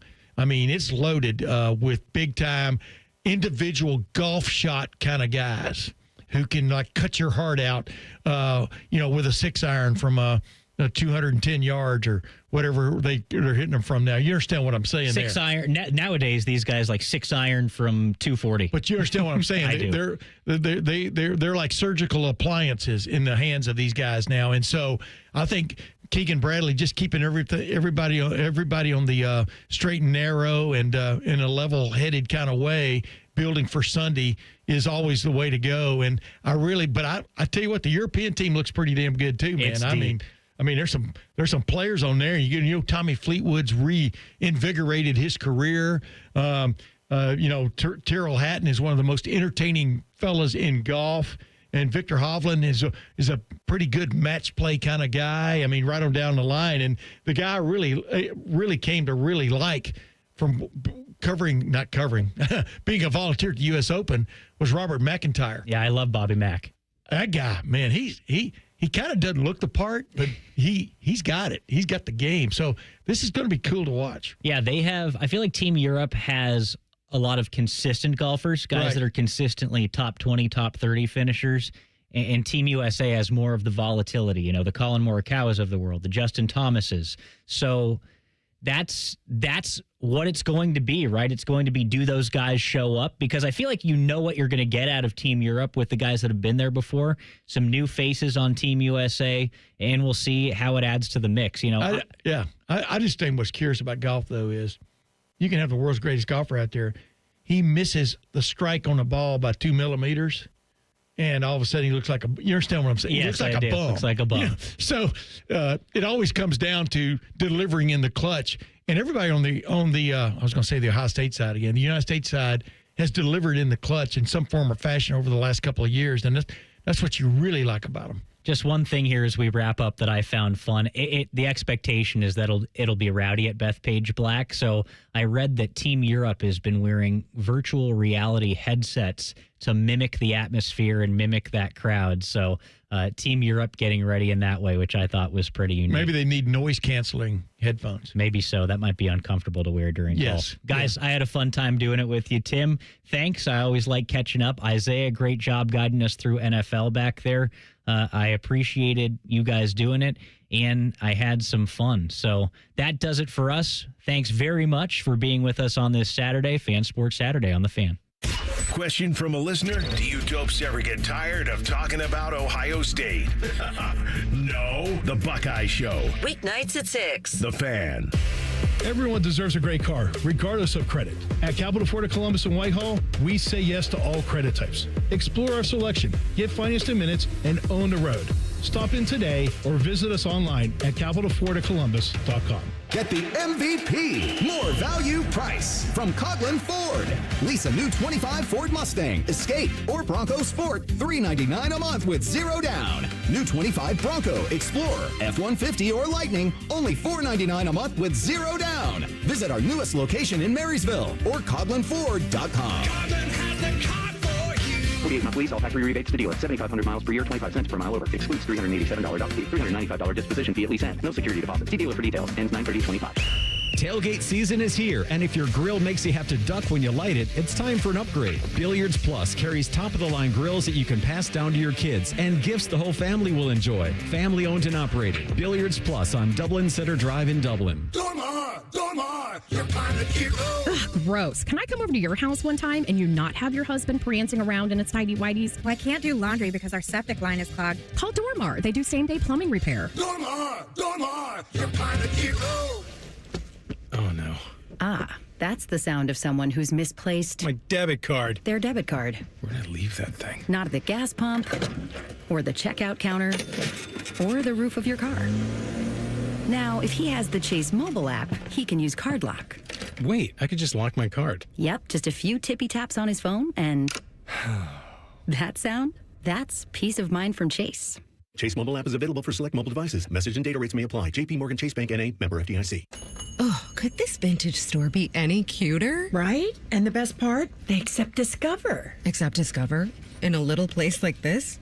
I don't think so, Jennifer. Oh, yeah, huh? Discover's accepted where I like to shop. Come on, baby, get with the times. Right, so we shouldn't get the parachute pants?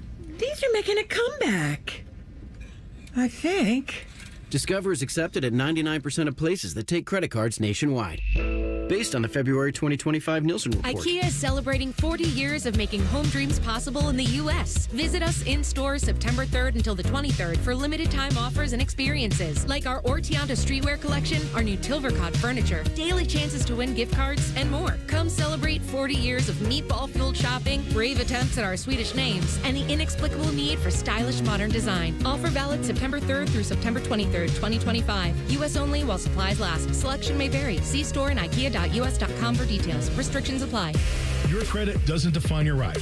Capital Ford of Columbus and Whitehall approves all credit types, good, bad, or rebuilding.